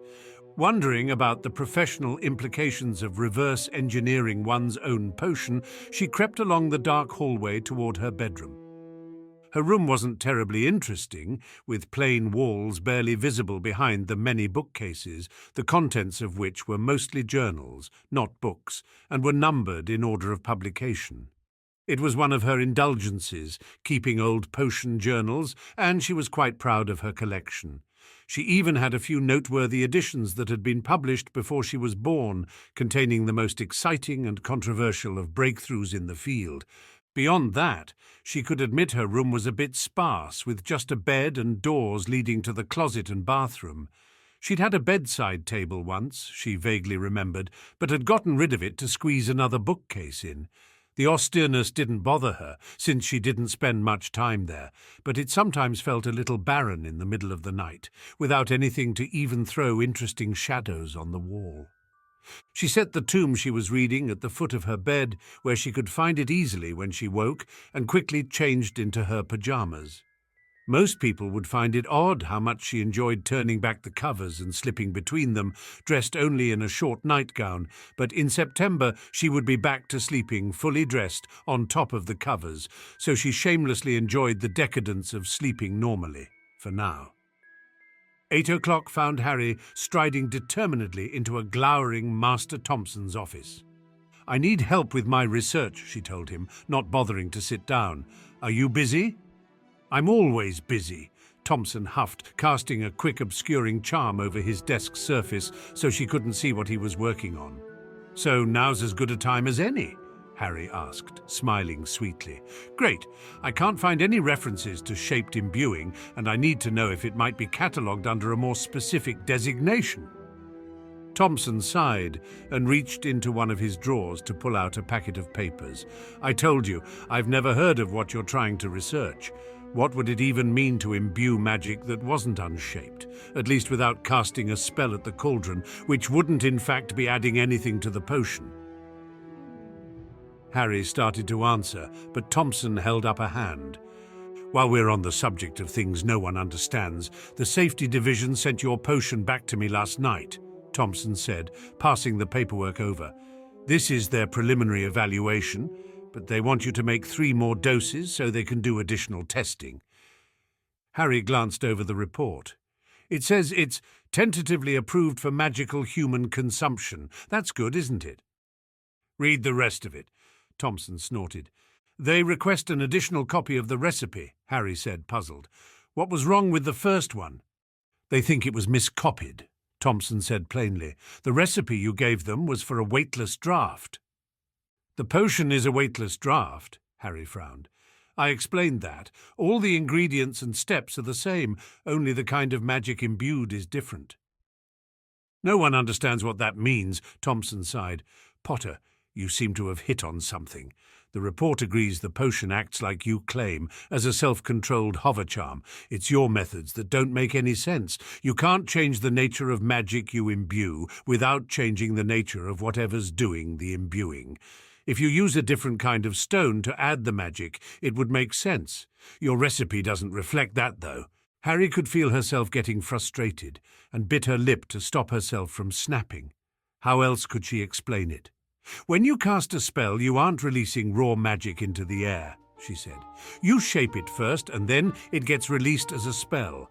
Usually when you imbue, you just channel raw magic into the potion, but you don't have to do it that way. You could shape the magic first, then imbue that into the potion. Thompson frowned at her, clearly not following. Imagine you cast a hover charm at a potion, Harry said, but instead of pointing your wand at it and letting the magic manifest as a hover charm and then travel the distance to the potion, you shape the magic without releasing it, then channel the shaped, unreleased magic directly into the potion, so it doesn't manifest as a spell in the air, but as an effect of the potion once the potion is drunk. Casting a spell on most potions would make them explode, Thompson said. You're not casting it on the potion, you're incorporating it as part of the potion, Harry said. It probably wouldn't work to imbue a spell that had opposite effects of the potion you put it into, but for the hover charm and the weightless draught, it works just fine. I'm not sure because I can't find any actual theory, but I think the imbued magic gets trapped by the structure of the potion's magic and works symbiotically with it, just like when you use stones to imbue kinds of magic into potions. It's more specific and useful than stones, though, because their properties are so general and vague. Thompson sucked in his cheeks and seemed to chew on them for a moment. Theoretically, I understand the point you're making. If you could imbue something as complex as a spell, like you can imbue the passively shaped magic of stones, it would be an enormous asset to manipulating the effects of potions. Harry nodded, but Thompson shook his head ruefully. But you can't just do that. Physically, you can't shape magic without releasing it. The shaping happens too close to the releasing. Now Harry was the one who didn't understand, and said so. Merlin knows I'm no expert in magical theory, Thompson grumbled. He took in her frustrated expression and sighed. Okay, it's like this. Why do you think you learn incantations and wand movements when you learn to cast a spell? Harry blinked. Because that's how you cast spells. Thompson favoured her with a condescending look. Do you really think you're pulling some mysterious lever in the universe when you speak an incantation? The ability to shape magic doesn't come from the universe, it comes from you. You exert will over your magic, and a spell is the result. The incantations and wand movements help you shape the magic. The magic is channeled through the wand, and as it moves through the wand, the movements you make create a familiar pattern for the magic to follow. Wand movements are worked out based on which patterns best coax the magic into the right shape for the spell's effects. So the wand movement helps with the physical shaping, Harry repeated slowly. What about the incantations? An incantation helps you mentally, Thompson said. It provides a mental trigger or pathway to help you shape your will along. The incantation can be dispensed with if you perform a spell often or if your will is phenomenally strong, which is why silent magic is possible. Wandless magic is possible too, Harry said, frowning. You can shape magic without the wand movements and without incantations. But the point is that incantations and wand movements shape the magic as you're already channeling it, Thompson said, obviously trying to explain something he wasn't entirely sure about. It's a simultaneous process, external to simply drawing on your magic. You can't shape magic without releasing it, because it's shaped as you release it. usually through the wand itself. When you imbue a potion, the magic goes straight from your core to the potion, unmanipulated. But it doesn't have to be, Harry said, feeling like she was repeating herself. If you can do silent, wandless magic, why can't you shape it without releasing it too? You just can't, Thompson exhaled sharply. All right, clearly one of us is missing something. His tone made it fairly clear which one of them he thought that was. Why don't you show me? Show me what you're doing exactly, and I'll try and explain it after the fact. Now? Thompson pushed his chair back and stood, running a hand over his face tiredly. Might as well. We'll use the student lab. Harry followed him down the hall gamely, more than tired of arguing about it abstractly. When he saw it for himself, he wouldn't be able to say it was impossible, right? The lab was empty when they arrived, and Thompson, rather than taking a seat and watching, began setting up a cauldron at one of the stations. Harry quickly went to the storeroom to collect the ingredients needed for the weightless draft, and when she came back, Thompson had everything ready for them to begin. With the two of them working together, the potion was prepared in no time. Harry found herself thinking how convenient it was, working alongside someone who didn't need to see a recipe any more than she did, and who was always ready with the next step even as she completed the last. When it came to the imbuing stage, Harry connected her core to the potion. On impulse, she reached out a rope of her magic to Thompson's magical core too, and sent a pulse along that cord saying, "Can you focus on the connection? Watch what I do." Thompson grunted, but she saw him close his eyes and assumed he was sending his awareness along the connection she'd made and toward the channel between her core and the potion. She closed her own eyes and concentrated on the feeling of casting a hover charm. She asked her magic to shape itself like it would shape a hover charm, waiting until she felt a ball of shaped magic coalesce in her gut, before asking her magic to send that magic down the connection to the potion. It was getting easier, she noticed, the more times she did it. When she opened her eyes and broke the connection, it was to see Thompson staring at her as though she had grown an additional head. "What was that?" Thompson breathed, looking between her and the potion. "Never mind, don't try and explain it to me again. Potter, can you perform wandless magic?" Harry nodded cautiously, well aware that her magic's propensity to act without her wand's direction at times was unusual. Thompson took a deep breath, let it out, and pinned her with a weighty gaze. "Okay, here's what we're going to do. I'll stall the safety division for the time being. You keep working on this project of yours. Don't worry about finding theory to back up your claims. I can almost guarantee you won't find it in any resources you have access to. I'll take a look around myself, but you need to focus on experimentation. You said you want to create a potion." Harry nodded. "I want to create a sort of neutral base, a potion that by itself doesn't do anything except act as a receptor for shaped magic. That way, it would be versatile. My goal was then to try to imbue a shield charm into potion form, to act as a continuous shield when drunk?" Thompson asked. "That could be interesting, though it might cause a few problems, depending on whether it could be taken down or if you'd have to wait for it to wear off." "Actually," Harry said, "I thought it would make a good area effect potion, like a portable ward." Thompson's eyebrows rose. Yes, I see. All right, get to work, and report to me the moment you think you've made significant progress. I'll help you with composing the base potion, of course. It should be simple but elegant."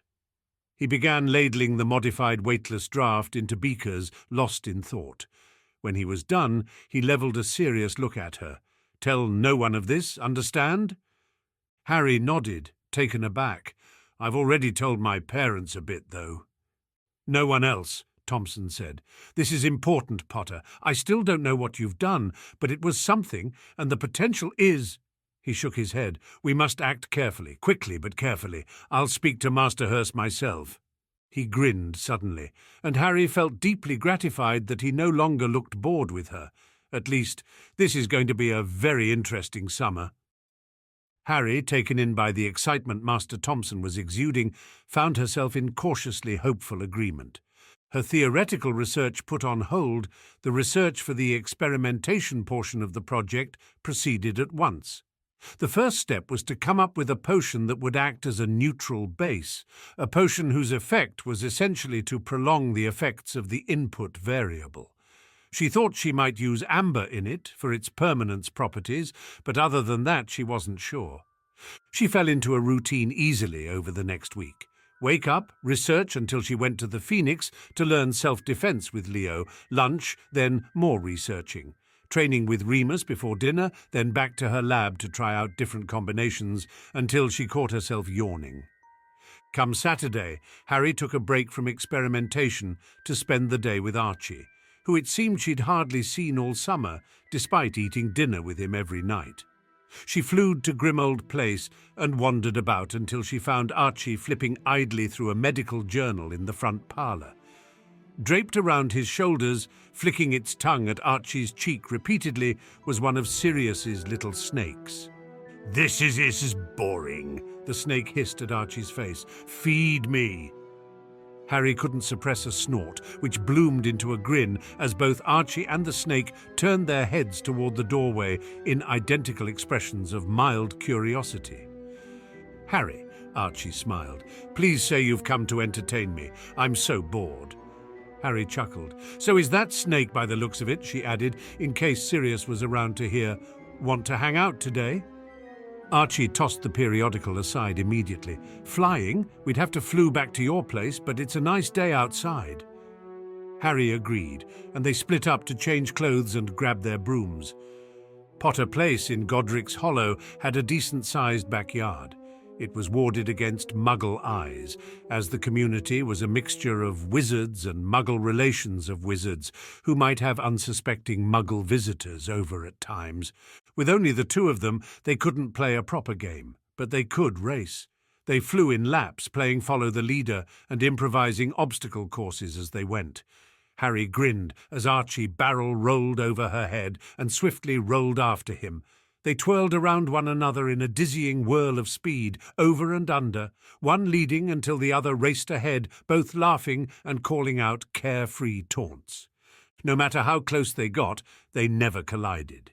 She and Archie were completely different in terms of personality and interests, but they'd been flying together since they were 4. Something just clicked when they were in the air together, and Harry honestly thought she and Archie could give the Weasley twins a run for their money in terms of synchronicity. Archie sent her a grin and dropped into a vertical dive. Harry was after him in a heartbeat, the wind blasting her hair back from her face as she chased Archie's tail. She pushed forward and drew level with him, laughing a challenge when he glanced over. They had been quite high in the air, but the ground was closing fast. She could see the dandelions among the slightly overgrown grass now, and still neither of them flinched. She saw Archie stretch out his hand from the corner of her eye, as though he were reaching for an invisible snitch. With a grin, Harry stretched out her own, and, as one, they jerked their brooms sharply upwards in the nick of time. Archie glided to a stop, hopping his broom and cheekily presenting Harry with a grubby handful of dandelions he'd picked just before pulling up.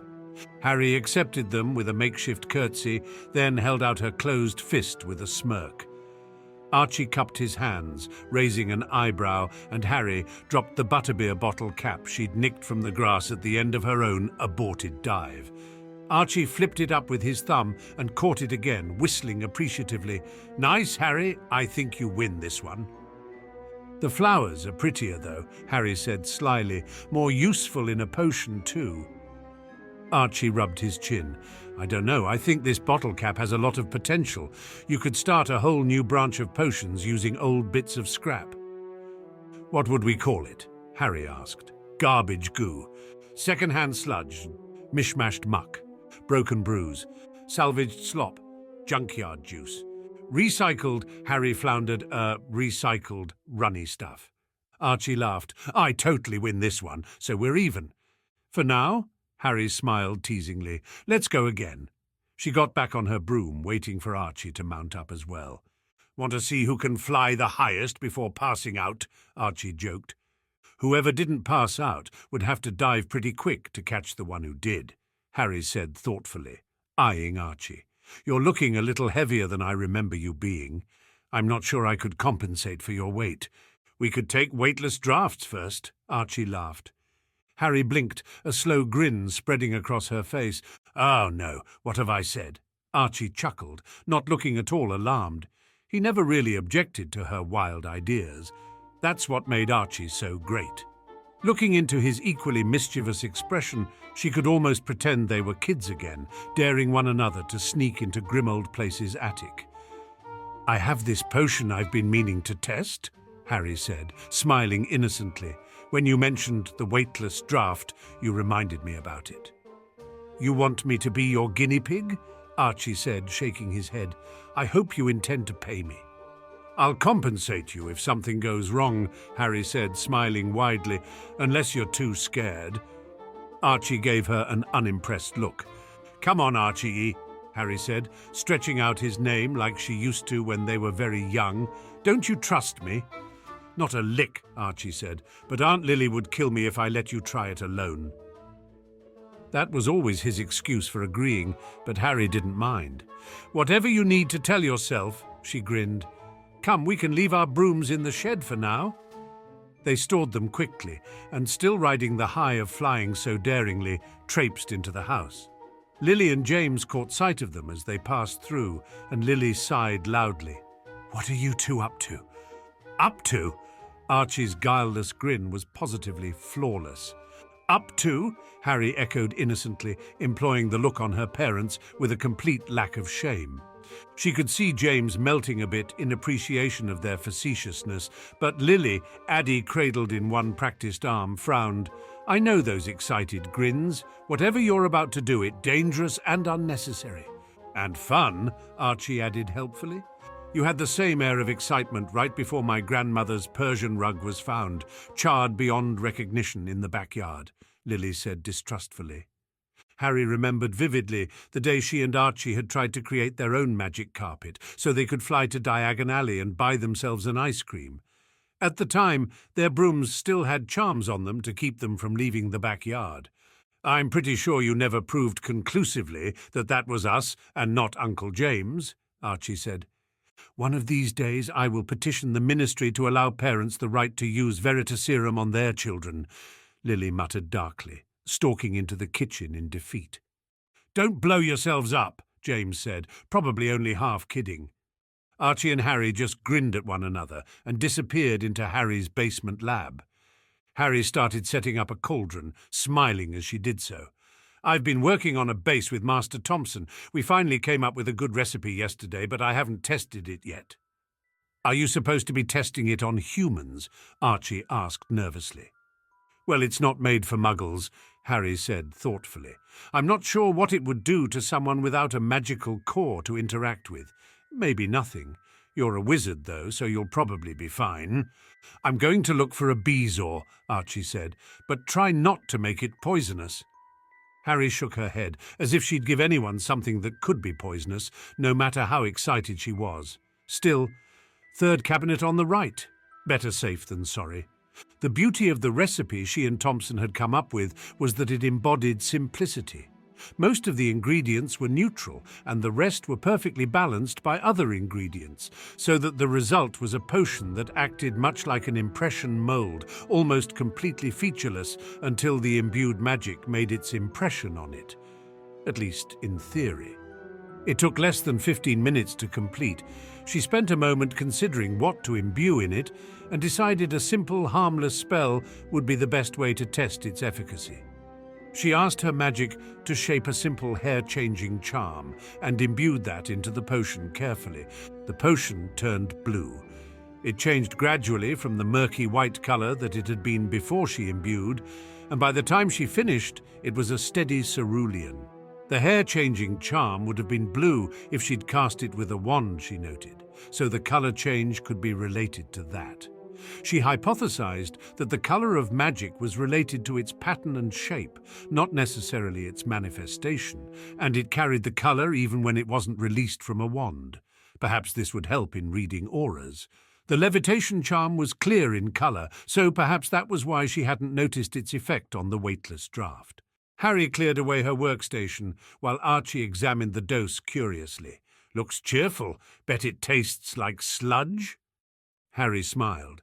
That was one of the things she'd argued with Master Thompson about. The potion didn't have to do much, so there was no reason not to make it taste okay. She'd also insisted they limit themselves to inexpensive ingredients. Thompson had grumbled, but mostly attempted to comply with her requirements.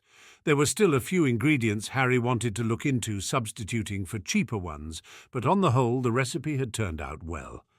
"Bottoms up," Harry said, eager to see if it worked. She was curious to know if the magic would be affected at all by its inclusion in a potion that wasn't designed with complementary effects in mind, as the modified weightless draught was.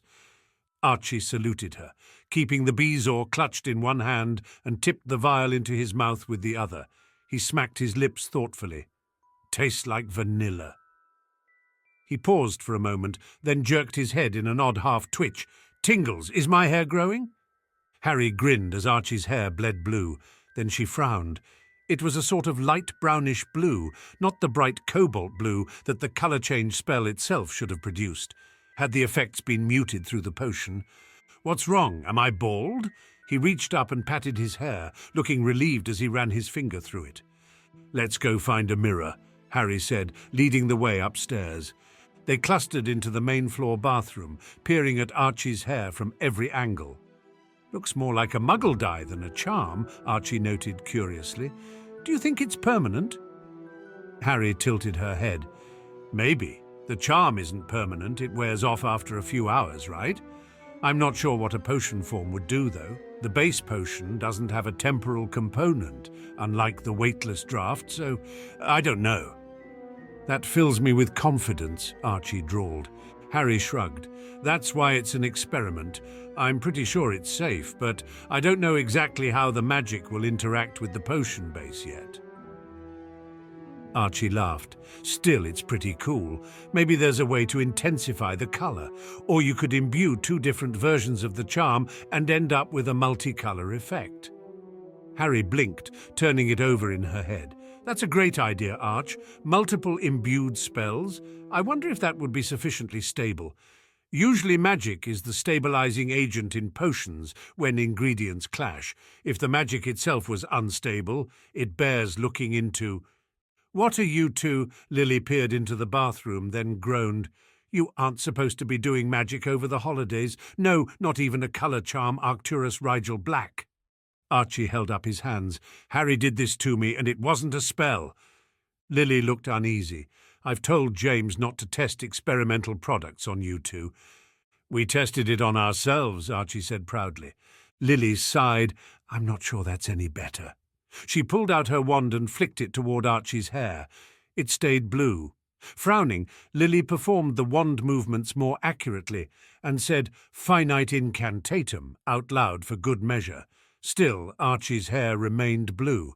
"What on earth—" Harry and Archie broke into identical grins. "Told you it wasn't a spell," Archie said happily, admiring his reflection. "Muggle dye?" Lily raised an eyebrow. "You'd better hope it washes out." "A potion," Harry said. "We sort of invented it. You can't cancel it with a spell." Lily looked impressed. "Do your fathers know about this? It would really take pranking to a new level, not to mention the potential for espionage. I assume it's easier to brew than polyjuice." "And cheaper," Harry said, a bit smug, "and you don't have to look like someone else." "Could you modify it?" Lily asked, thinking, "to change more than hair colour?" Harry shrugged. "Maybe. It's still in the experimental stage, but it seems like you can do a lot with it." "Keep me posted on your progress," Lily said, eyeing Archie's hair seriously. "I think you're onto something big, Harry." "You and Dad can come to the open house at the Potions Guild," Harry said, smiling. The interest in her mother's voice was gratifying, to say the least. "All the interns will present their projects." "We'd love to," Lily assured her. "When you know the date, put it on our calendar." Harry agreed, and she and Archie hurried back down to the basement so that she could record a few notes in her research journal. As she wrote, Archie absently poked about her lab, inspecting anything that had changed or moved since the last time he'd been down, and tossing questions at her over his shoulder. "Why can't you cancel it with finite?" Archie asked. It's not a spell, Harry said. Spells that affect people's appearance are cast on people, like a piece of clothing that hangs on a person's body or aura, altering the way others see them. A potion isn't cast on you, it runs through you. Because it's in your physical system, spells cast to negate external magic won't work on it. That's why you can't finite poison that's been ingested, and why potions like polyjuice are so difficult to catch. Usually you have to wait until a potion has run its course or administer a counter potion to the drinker's system. So that's why there are spells that dissolve glamours, but not any that negate polyjuice, Archie said thoughtfully. There is a potion that undoes the effects of polyjuice before it wears off, Harry said. I've heard rumours that the goblins use it as a waterfall to protect the deeper vaults. I've never seen a recipe for it, though, and I'm not sure how a potion applied externally would be able to affect the polyjuice in someone's system. Maybe it's related to a person's aura. I think that can reflect the magical effects a person is under. Sometimes— What? Archie stared at Harry, alarm in his voice. Someone could know I'm under polyjuice by looking at my aura? Harry paused in writing. Theoretically, yes. Why hadn't she considered that before? It was no problem for her because she didn't have an aura, but Archie— That's bad, isn't it? Archie said, looking pale. Not necessarily, Harry hastened to reassure him. Most people can't see auras, and most of the people who can see auras can't read more than the strength of someone's magic. Even if you met someone who could read the nuances of your aura, I think it would still be difficult to tell exactly what was affecting you. No one knows about modified polyjuice, so even if they thought it looked like you were taking polyjuice, if they saw you for more than an hour, they'd know you couldn't be. Still, that could be dangerous, Archie said uneasily. You never know who has skills like that. Mr. Riddle, Harry admitted, and Professor Snape. Possibly the Weasley twins, though I think they mostly read one another's. Archie didn't look reassured. You've met 4 people personally who can read auras? And you didn't think to mention that they could detect the use of polyjuice? Harry frowned. I don't have an aura, remember? They can't learn anything from me. Oh, yeah, Archie sighed. But that's tricky too, right? What are the odds that Rigel Black and Harry Potter both don't have an aura? I know, Harry said. There's supposed to be a way to manipulate your own aura. I've been studying, but I haven't got the hang of it yet. Well, that sounds more important than you learning healing at the moment, Archie said. So use the hours I've been tutoring you to work on aura manipulation as well. After everything we've been through, it would sure chafe to get called out on something so obscure. Harry nodded. I will. I've been meaning to look into it more anyway. I think my lack of aura is why Addie doesn't like me. Archie smiled. You sure you can blame that on your aura? Maybe she's just discerning. Harry maintained that Addie's unease wasn't personal, while Archie made disbelieving noises until they agreed to go to the Potter library to settle the debate. They dragged out various books on magical parenting and childcare and set to work skimming through them. Look, this one says, magical children at times seem to have an instinctual awareness of those around them most likely to be dangerous to them. Archie skimmed further down the page. It cites a case where a child refused to go on an outing with a family friend, and then it turns out later the guy was part of a rogue werewolf gang wanted for wanton destruction of property and bodily endangerment. That doesn't mean children can sense dangerous people. It just means they can sense werewolves, Harry pointed out. We already knew that from Addie. She doesn't like Remus any more than she likes me, and Remus would never wantonly destroy anyone's property. Well, here's one that says, magical children are superb judges of character. Apparently very young babies were used to judge a person's worth back in the Dark Ages, Archie said, skimming his finger down the page. Oh, wait, it looks like they were actually being used to test for squibs. That's just wrong. Harry blinked. No, that's right. Archie's face screwed up into a disturbed frown. Harry, if you think using babies as squib detectors is all right, you've definitely twisted something in your left frontal lobe. That's the part of the brain that makes moral judgments, he added after a moment. Harry rolled her eyes. I know. What part of I read your healing textbooks is confusing to you? The part where you have time for that between curing incurable diseases and slaying basilisks, Archie said drolly. I told you I didn't slay anything, Harry said, mildly irritated. I don't like insinuations that I kill things. Get used to them, Archie said, because the official story on the rumour mill in that you slayed that basilisk and then personally hacked it up for potion ingredients. And when I say you, and mean I, the real Arcturus Black, if anything, I should be annoyed at you for making me into some sort of ruthless demigod. I'll never be able to live up to my own reputation. You'll just have to do something so amazing that people forget all the things I did while I was you. Harry laughed. Good luck with that, Arch. Thanks ever so, Archie said a bit ruefully. Back to our research, though. I still think Addie's aversion, which I did just come up with all by myself, is indicative of your inferior moral character. And I say it's my magic, Harry said. Here, look at this one. It's references by the author of the book you were just reading, and it talks about various theories for the deep, abiding prejudice that most wizards hold toward non-wizards. What does that have to do with children? Archie asked, his interest clearly piqued. Everything, Harry murmured, still reading the rest of the passage herself. This guy basically thinks wizards hate muggles because of an instinct that is carried over from childhood, rather than because of a cultural prejudice they learn later. That sounds like hippogriff dung, Archie said frankly. Yes, but listen to this. Harry cleared her throat and read aloud. Magical children are able to sense the auras of those around them, an ability they normally lose by the time they are 2 years of age.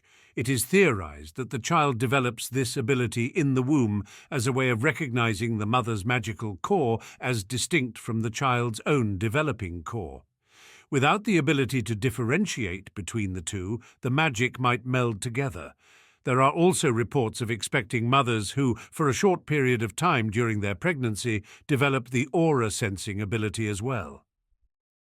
That's why babies can tell wizards from muggles, Archie said slowly, because they can sense a magical aura, or lack thereof. And apparently they are comforted by the feeling of another magical core nearby, Harry said, gesturing to the page she was looking at. The author argues that magical babies associate the feeling of an aura with the feeling of safety, because they think it means their parents or guardians are nearby to protect them.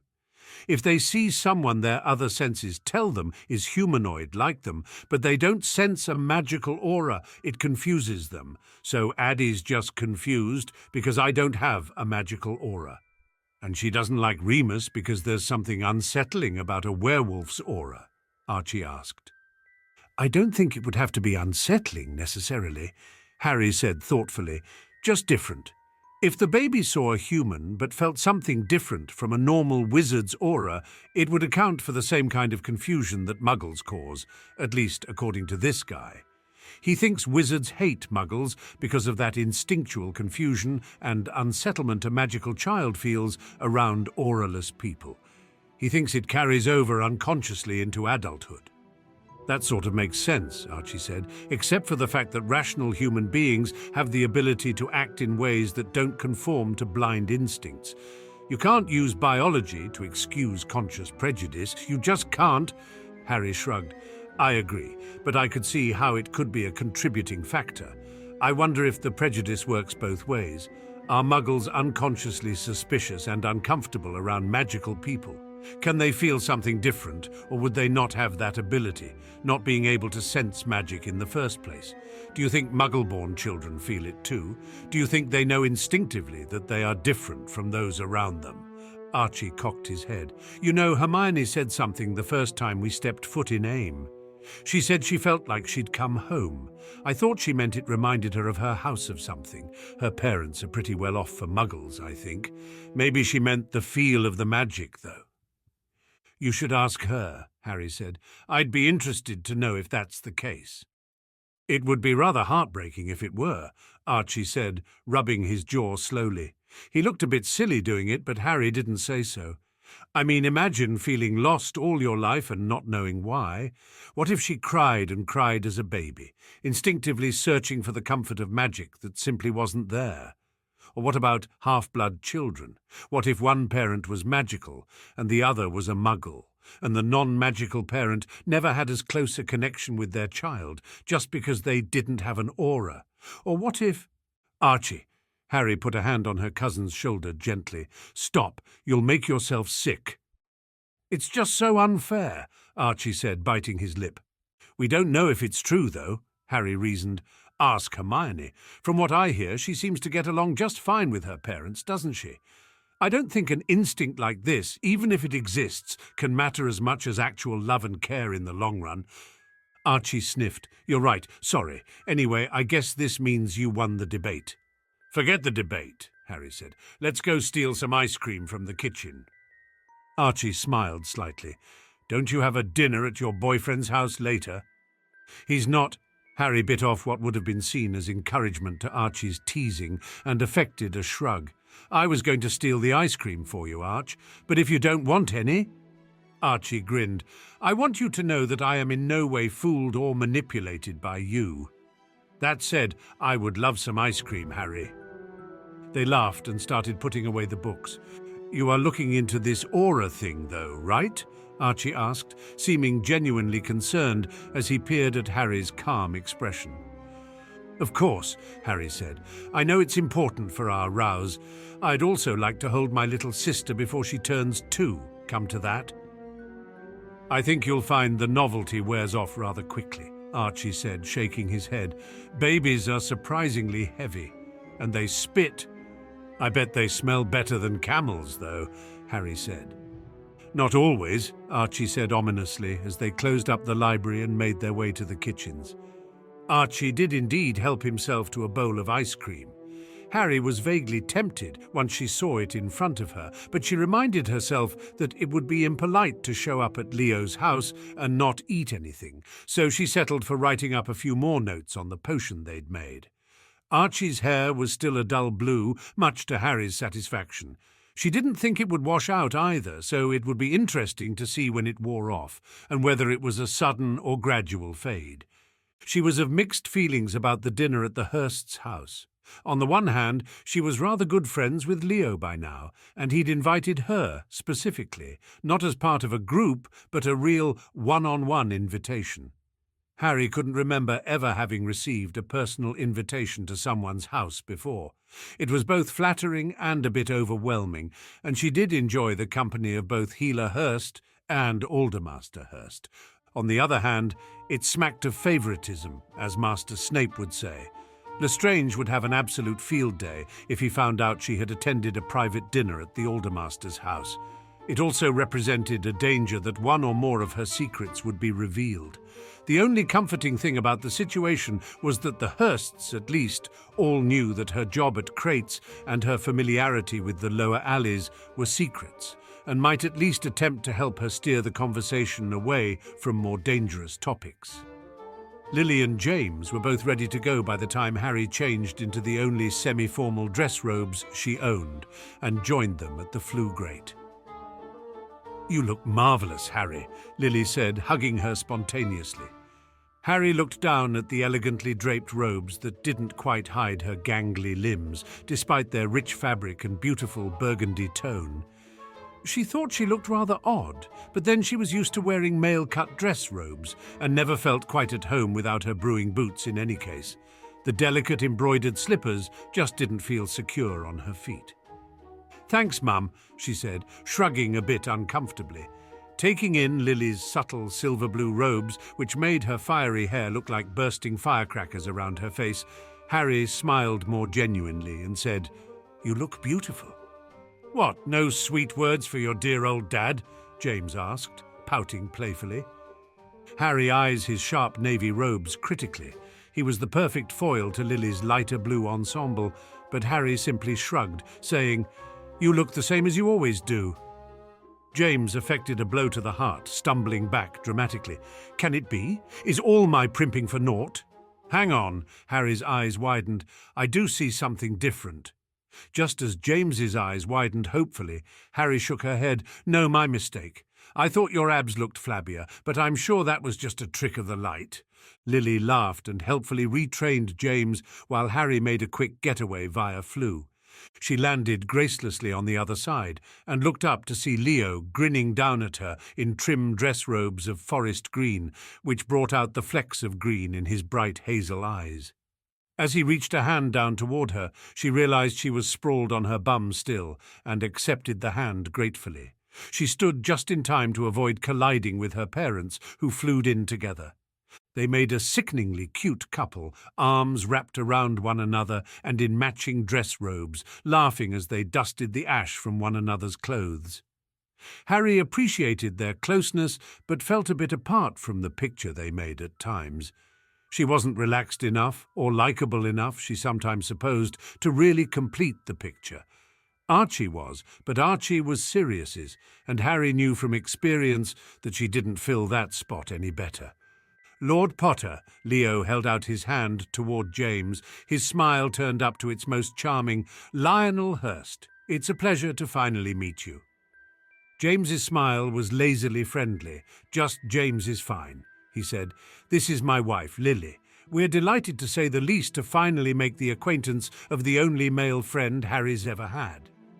He finished his statement with a shark-like grin in Leo's direction, which prompted Leo to grin back appreciatively. Harry half groaned. Is that really necessary, Dad? Necessary? No, it's fun, James said, ruffling Harry's hair irrepressibly. Leo led them into a drawing room, done in rose and white, where his parents were waiting by the wide window. Mother, Father, may I present Lord and Lady Potter, and of course you know Harry. It is wonderful to meet the parents of such a bright and engaging young woman. Mrs. Hurst stepped forward in robes of lilac silk, clasping Lily's hand between her own and encompassing both she and James in a smile that was warm and familiar. She's pretty remarkable, James agreed, smiling proudly. We couldn't believe she'd gotten the internship. I suppose we have you to thank for that, Master Hurst. Aldermaster Hurst waved his hand artlessly. Harry has only herself to thank. Her natural talent is remarkably well honed for a student her age. The Aldermaster is too kind, Harry assured her parents. I'd never have been offered the internship if not for him. The man who discovers a gem cannot take credit for its colour and shine. That must go to the ones who moulded it. Master Hurst inclined his head in a mock bow to Lily and James. To you, I give heartfelt thanks for the obvious care that has been put toward her raising. Facts and theories I can teach, but drive and initiative come from a good upbringing. Harry could feel her face flushing at the bold praise, and even her parents seemed unsure what to say to such a blatant compliment. Leo didn't hesitate to add his nut, though, saying in a lazy drawl, Some of it must be natural, Father, else I'd have turned out as fine as Harry did.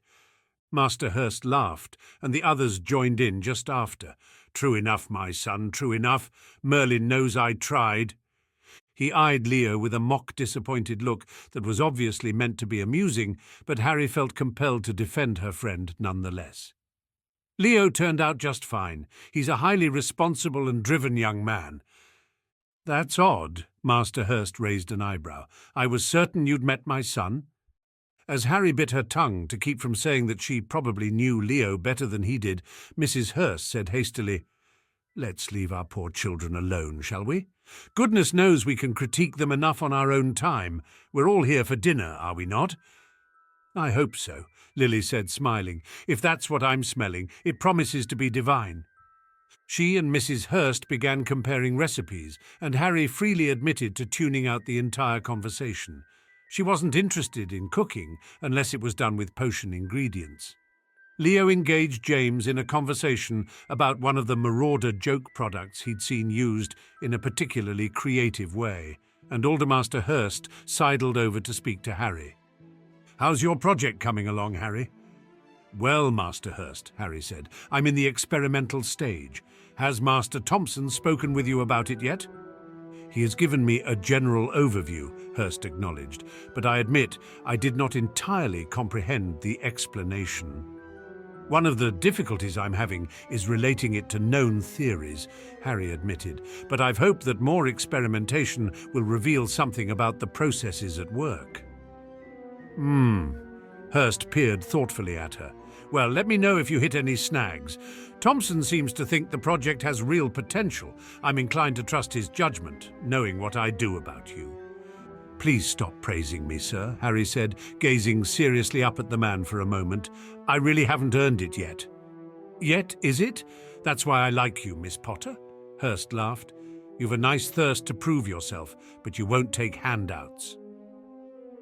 Harry gave up trying to mentally squirm away from the uncomfortable feeling of flattered guilt that was welling up in her. She didn't deserve such high esteem. Most of what she learned in the last 2 years came from Snape, who would never get credit for his teaching of her. Apart from not deserving it, she also just wasn't used to it. Snape was a brilliant master, but he didn't exactly dole out praise with any amount of liberalness. They moved into the dining room, and Leo dutifully carried the platters of food out from the kitchen, while the rest of them sat down. Harry's seat was next to Leo, with her parents on the opposite side and the Hursts at either end of the rectangular table. So I expect we'll be seeing you again at the open house for the student showcase, Master Hurst said as they all dug into the meal. We'd love to come, Lily agreed. We're all very excited to see how Harry's project turns out. So are those of us at the Guild who've heard about it, Hurst said, shooting Harry an amused smile. I don't think we ever seen anything quite like it in one of our interns' projects.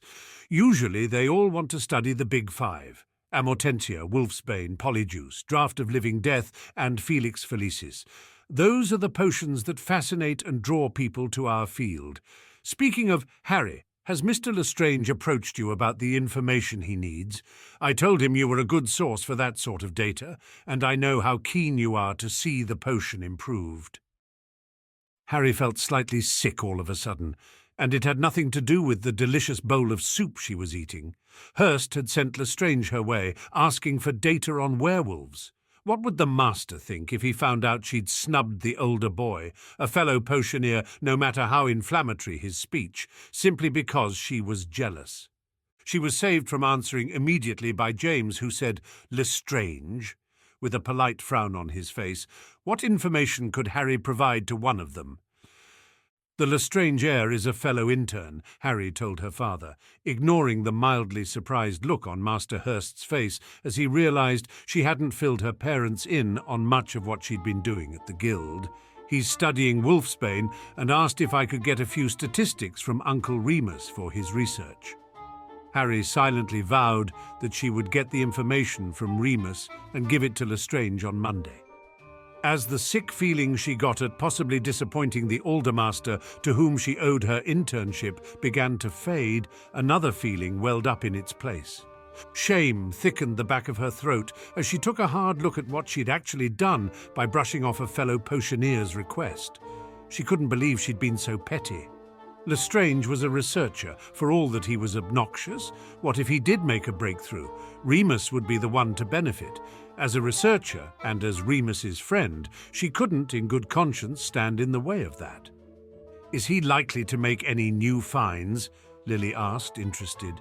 We've heard rumours around the office that there's a new breakthrough in Wolfsbane about to be published. That'll be Master Snape, Hurst beamed widely. Brilliant man. I can't tell you the details of his work, though. He's devilishly tight-lipped about his research. Lily and James both looked uncomfortable at the mention of Professor Snape, but when Lily hesitated too long in responding, Leo continued the conversation smoothly. Lestrange may still make some progress, he pointed out. Wolfsbane is such a complicated brew, we need as many minds as possible working on it. What's the third intern researching, Harry? Ronaldo Casillas. Harry frowned. I'm not sure. His mentor specializes in healing potions, so perhaps something in that field. I think it was the Draught of Peace, Master Hurst said. Something about trying to make it more susceptible to preserving charms. Harry privately thought that the Draught of Peace didn't need to be preserved for long periods of time, because it wasn't an emergency use potion like a blood replenisher. You could brew it in 25 minutes if you really wanted to, and if you needed to feel peaceful right away, you could just take a calming draught. Still, she murmured something that sounded interested, to be polite. She supposed there was always room for improvement, even if there were other potions in the field that needed it more. The conversation moved on, and it was surprisingly lively. Lily's conviviality, Master Hursts' engaging banter, James's sense of boyish humour, Leo's good-natured charm, and Mrs. Hurst's calm amusement all blended extremely well together over the mouth-watering smells of dinner and the many things they all had in common, despite the variety of their professions and interests. Harry found herself relaxing into the warm atmosphere, and was somewhat taken by surprise when James eyed Leo, not unkindly, and said, "So where did you kids meet again?" Harry's mind blanked before she remembered what she'd told James all those months ago. Tate's apothecary. We're both in there so often, we were bound to meet eventually. From the corner of her eye, she saw Leo's lips slowly stretch into a sly smirk. "You make it sound so dull, but as I recall it, our first meeting was anything but." Harry's eye twitched, but she pasted a relaxed smile on her face and said, "I doubt our parents would be interested in all the details." She had no idea where he was going with this, but she could guess it wasn't going to be good. "Nonsense," James grinned, perhaps sensing that Harry didn't want him to press. He had a knack for knowing when people were most prone to being embarrassed about something. It was what made him such a good prankster.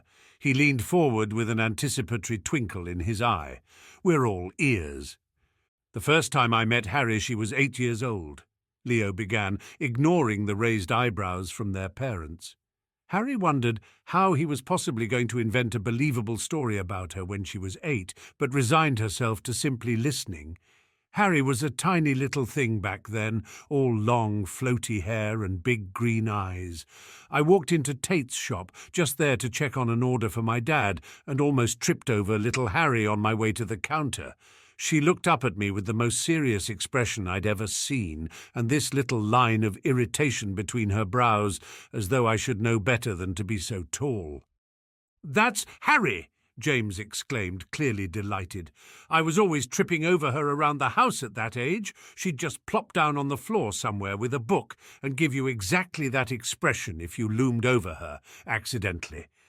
Leo smiled. She was rather adorable, though at the time I couldn't fathom what she was doing in the apothecary. "She used to sneak out whenever we forgot to ward the flu," Lily said ruefully. "She was so quiet we didn't even notice she'd gone until an hour later, when she'd show up, cool as you please, with a bag of potion ingredients." "I always had my emergency portkey necklace," Harry said, stirring her peas. "It's not as though I was in any danger on Diagon." She had no idea how Leo knew what she'd looked like when she was younger, but maybe he'd asked around in preparation for just this kind of questioning. "Go on with the story, Leo," Mrs. Hurst said, smiling. "I want to hear the rest." Leo leaned forward slightly, lending his tale an earnest quality as he said, "So I stop short of running into Harry, and I look up to see a middle-aged woman with dark curly hair at the counter in front of us both. I assumed she was Harry's mother, until I saw the basket Harry was carrying. It's full to bursting with ingredients, probably dead heavy, and when Harry stops frowning at me for nearly colliding with her, she goes back to scowling at the lady talking to Tate at the counter, tapping her little foot impatiently, her arms nearly shaking with the effort of holding up her basket." Master Hurst chuckled as the image Leo painted, and Harry severely hoped her adorable impatience was the extent of the story. Then Leo started talking again. "I realized pretty quickly that the lady at the counter isn't talking with Tate. She's arguing with him, waving her hands and gesturing at a pink-tinged potion on the counter between them. "I'm telling you I did it right," the lady says. "It's your ingredients that are the problem." They argue for a few minutes more, until finally Harry just snaps. Leo smiled in what seemed to be fond remembrance. She sets down her basket with a little huff, walks up behind the lady and pokes her on the hip until the lady looks down and goes, "What, kid?" I could tell by Harry's expression that she did not like being called a kid, but her voice is all polite and sweet when she says, "Mr. Tate doesn't sell bad ingredients. Are you sure your recipe isn't wrong?" "She didn't," Lily groaned into her hands. "Harry, what were you thinking, getting in the middle of an adult conversation like that?" Harry shrugged, but inside she knew exactly what she had been thinking. She remembered that day when the rude lady in the blue pencil skirt almost made her late getting home for lunch. She remembered everything Leo was describing, but how did he know about that? Had he really been there that day? She vaguely remembered someone being in line behind her. Maybe it had been a young teenager of Leo's colouring, but she wasn't sure. She was sure Leo didn't invent the tale out of thin air, however. "The lady looks down her nose at Harry," Leo went on, all puffed up indignation, and says, "I paid top galleon for this recipe, and the result looks just like Venus juice ought to. There's nothing wrong with it except the potency of the ingredients." Mr. Tate is blushing at this point, and I'm a bit embarrassed myself that this lady is talking openly about trying to brew such a strong lust potion. But Harry picks up the potion from the counter and holds it up to the light like a little expert. She puts it back down and says, "The consistency is off for Venus juice, actually. I can't smell the rose oil either, only the colour is right." Leo paused to take a sip of water, and James took the pause to ask, slightly horrified, "How did you know so much about lust potions at that age?" "The Guild did a special issue on them that year," Harry said. "We didn't buy you a subscription to their journals until you were 10, Lily said weakly. Harry fingered her bangs uncomfortably. "I bought them in Diagon whenever I was there." "Whenever you snuck out, you mean," Lily sighed. "We must have changed the password on the flu connection twice a month." "Dad left the passwords in his sock drawer," Harry pointed out. James choked. "The sock drawer was warded too." "Not as well as the flu," Harry said, smiling at the flummoxed look on his face. "Wait, what happened with the lady's potion?" Master Hurst protested. Leo smirked. "Oh, it gets better. The lady gapes for a moment, then digs around in her robes until she comes up with this wrinkled roll of parchment. She unrolls it, then holds it toward Tate so he can take a look, to see if Harry is right about the recipe being wrong. Harry snatches the scroll before Tate even gets a glimpse. She looks over the recipe, which is all gilded and embossed like an invitation to some grand party, and clucks her little tongue disapprovingly. "This is a recipe for a mild cough suppressant," Harry says. "Has your throat been dry since taking it?" The woman splutters and says, "But it's pink!" Harry just looks up at her like she can't believe anyone so stupid could have learned to breathe air, and says, "Lots of things are pink. That doesn't automatically make it a love potion. There are pomegranate seeds in it." Everyone had a good laugh at that, though Harry didn't see what was so funny. It was ridiculous to think a potion was a lust inducer just because it happened to be pink. The lady looks like she had no idea what to say to that. But Harry isn't finished yet. Leo smirked at her. As he said, Harry nods her head real seriously, saying, "You really shouldn't trust a recipe unless it's been reviewed by a potioneer first, especially lust potions." The lady's face goes all red, because now she's embarrassed, being lectured about lust potions by a little girl. Harry doesn't even notice, just says, helpful as you please, "The Potions Guild put a warning out in its last newsletter about this kind of thing. A lot of people are selling fake recipes for lust potions, and they get away with it because people get placebo effects from drinking the potion and think their increased lust is because of what they drank, when really they just expect to be lustful, so they are. It's lucky you've got a good mental handle on your bodily reactions, or you might never have noticed." Leo laughed a bit himself, then said, "The lady looked ready to crawl into a hole at that point, but Harry still wasn't finished." "Poor woman," Mrs. Hurst murmured, smiling nonetheless. "Harry says, if you want a real lust potion, try the bookstore. There's a perfectly good one in Potions of the Mind, but I expect it will be a bit harder to brew than this cough syrup was. Make sure you read the legal warning, too," Harry adds, gazing seriously up at this poor woman. "It's fine if you take it yourself, but you should know it's illegal to administer one to someone else, even if they're a willing partner. They have to take it themselves."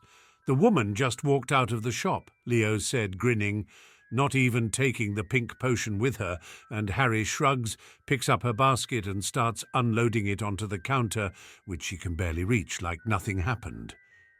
Everyone dissolved into laughter except Harry, who was busy wondering how Leo recited all that with such alarming accuracy, and Leo himself, who took the moment everyone was shaking their heads and exclaiming over Harry's precociousness to give Harry a slow wink with one bright hazel eye. "I can't believe you were such a sharp-tongued youngling, Harry," Mrs. Hursts said eventually. "You're so soft-spoken now." "She was back then too," Lily sighed, "except when it came to potions." James nodded. "She's always been unnaturally serious about the subject. At first we thought it was a laugh. She'd get a hold of Remus's prank recipes for our Marauder line and brew a few now and then. After a while, though, we realized she was in earnest about it. Still takes me aback sometimes how much energy she devotes to the subject." Harry privately wondered if James omitted the part where he'd actively discouraged her from studying potions on purpose because Master Hurst was there, or if he'd really forgotten how unsupportive he'd been when she was younger. She hadn't snuck out so often to Diagon because she liked the adventure. It wasn't until she was 10 that her parents actually started sanctioning the trips, even setting up her school account a year early so she wouldn't use all her chore money on ingredients. The rest of the dinner went smoothly, and her parents flew back to Godric's Hollow, well-fed and amiable, to repeating the experience, though Lily mentioned they'd do it at Potter Place next time. Harry lingered, wanting a word with Leo, and the Hursts magnanimously gave them the room while they began clearing away the dessert plates. "Were you really there that day?" Harry asked Leo. "I don't remember." "I was." Leo looked at her with a soft fondness that brought warmth to his bright eyes. "I didn't realize it was you until much later, of course. Only after I found out you were both a girl and Crate's brewer did I begin to suspect. The age fit, and your colouring, of course. I asked Tate the other day, just to be sure. I thought it would make a convincing anecdote for dinner, and if your father believes I still think of you as a little kid, maybe he won't glare at me whenever he remembers I'm male." Harry winced, though she wasn't sure if it was at James's assumptions or at Leo's insinuation that he had to pretend to think of her as a child because he didn't. She realized just then how close he stood to her, so close she could see exactly how the skin at the corner of his mouth twitched as he suppressed a smile, and was abruptly too embarrassed to look up into his eyes again. She huffed a soft cough and took a few steps backward toward the flue. "Thanks for inviting us, Leo. Dinner was wonderful."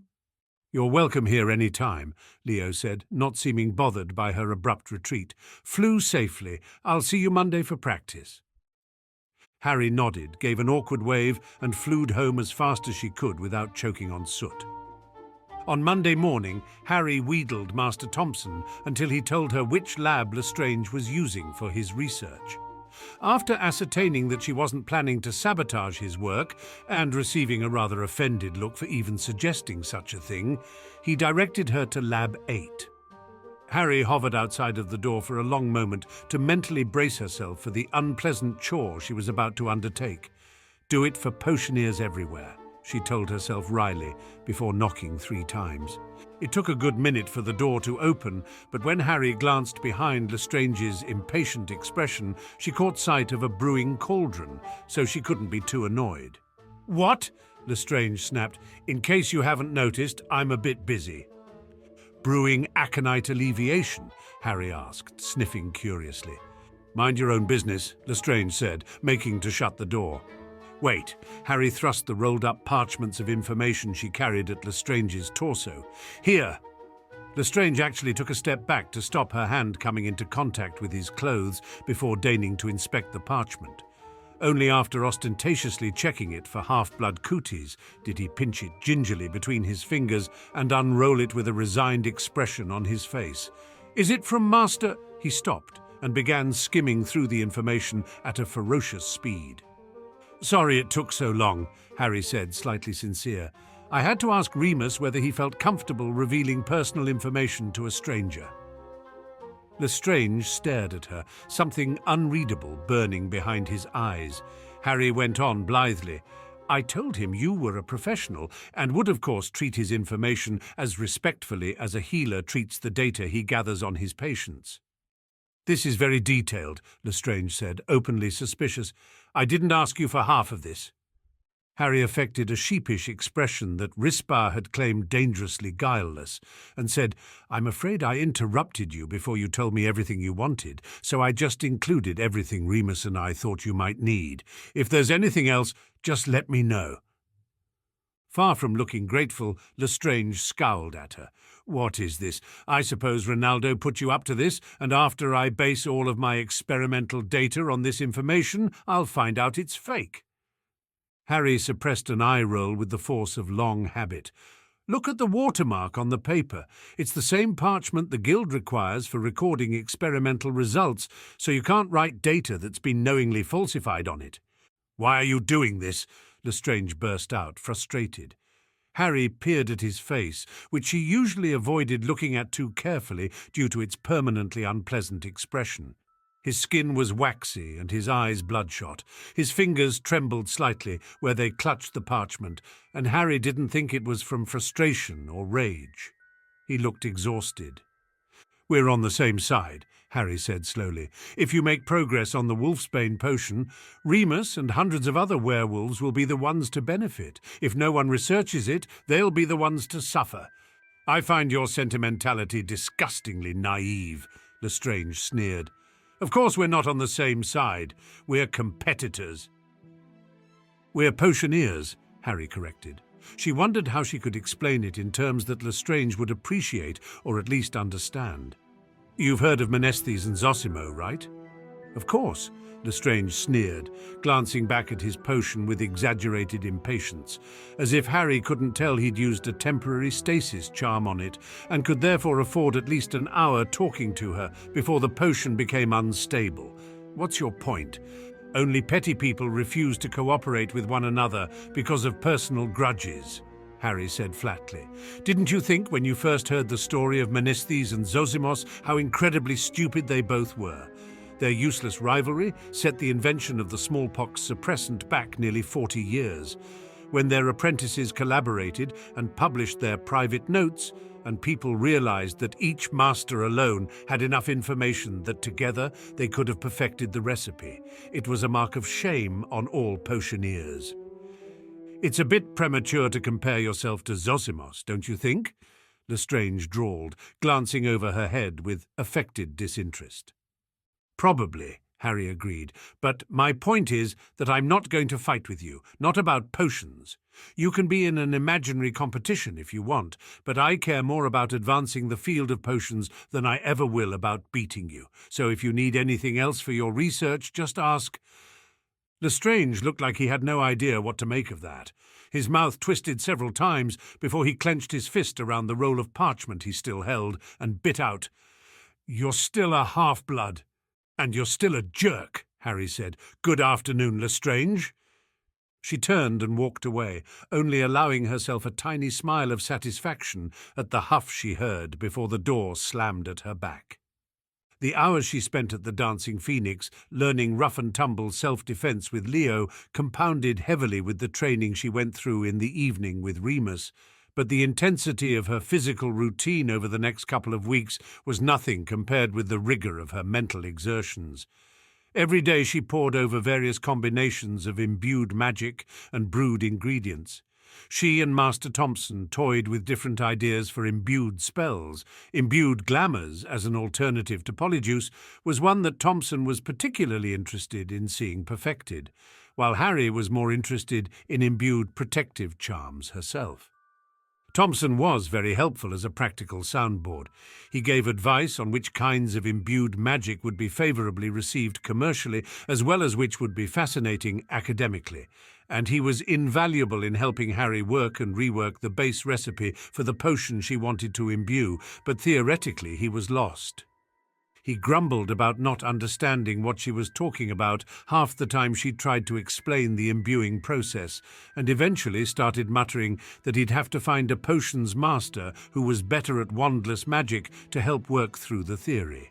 Thinking of masters who were adept at wandless magic only made her think of Professor Snape and the pressing problem of her aura. What if he appeared at the student showcase during the Guild's open house? Her complete lack of aura would be suspiciously familiar to him. How easily could he connect Rigel Black to Harry Potter if he was given even a hint in that direction? She needed to learn how to fake an aura, but she had no idea how to go about doing so. The book on auras she'd borrowed from the Weasley twins contained some information on aura manipulation, but it required having an aura to manipulate to start with. Nothing she'd found in the Potter and Black libraries was very helpful, and she was beginning to despair of finding a solution when the answer quite literally landed in her lap. "Ow!"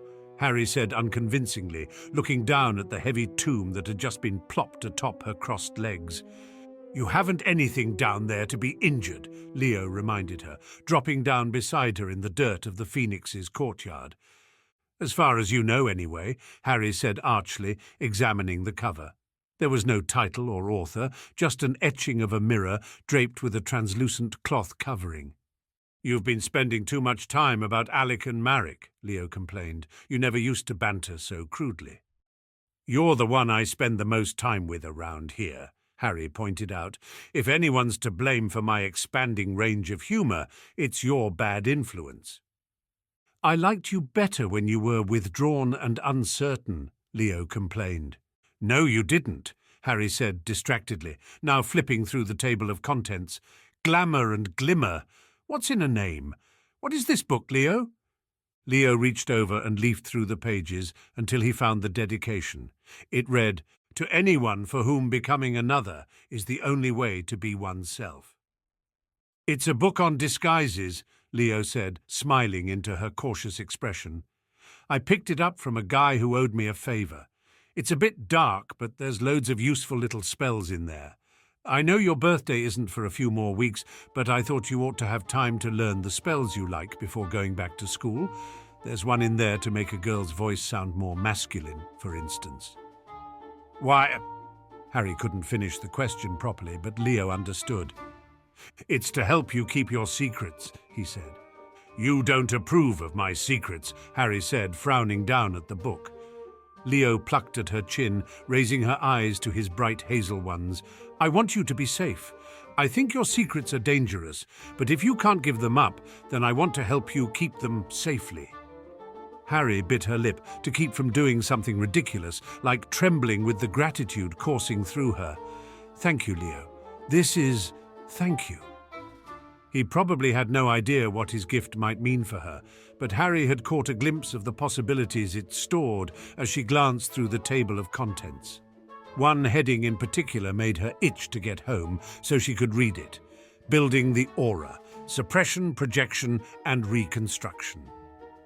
It was hard not to grin a bit predatorily as she tucked the book into her potions bag, but Rispa's lessons in facial control hadn't been for nothing.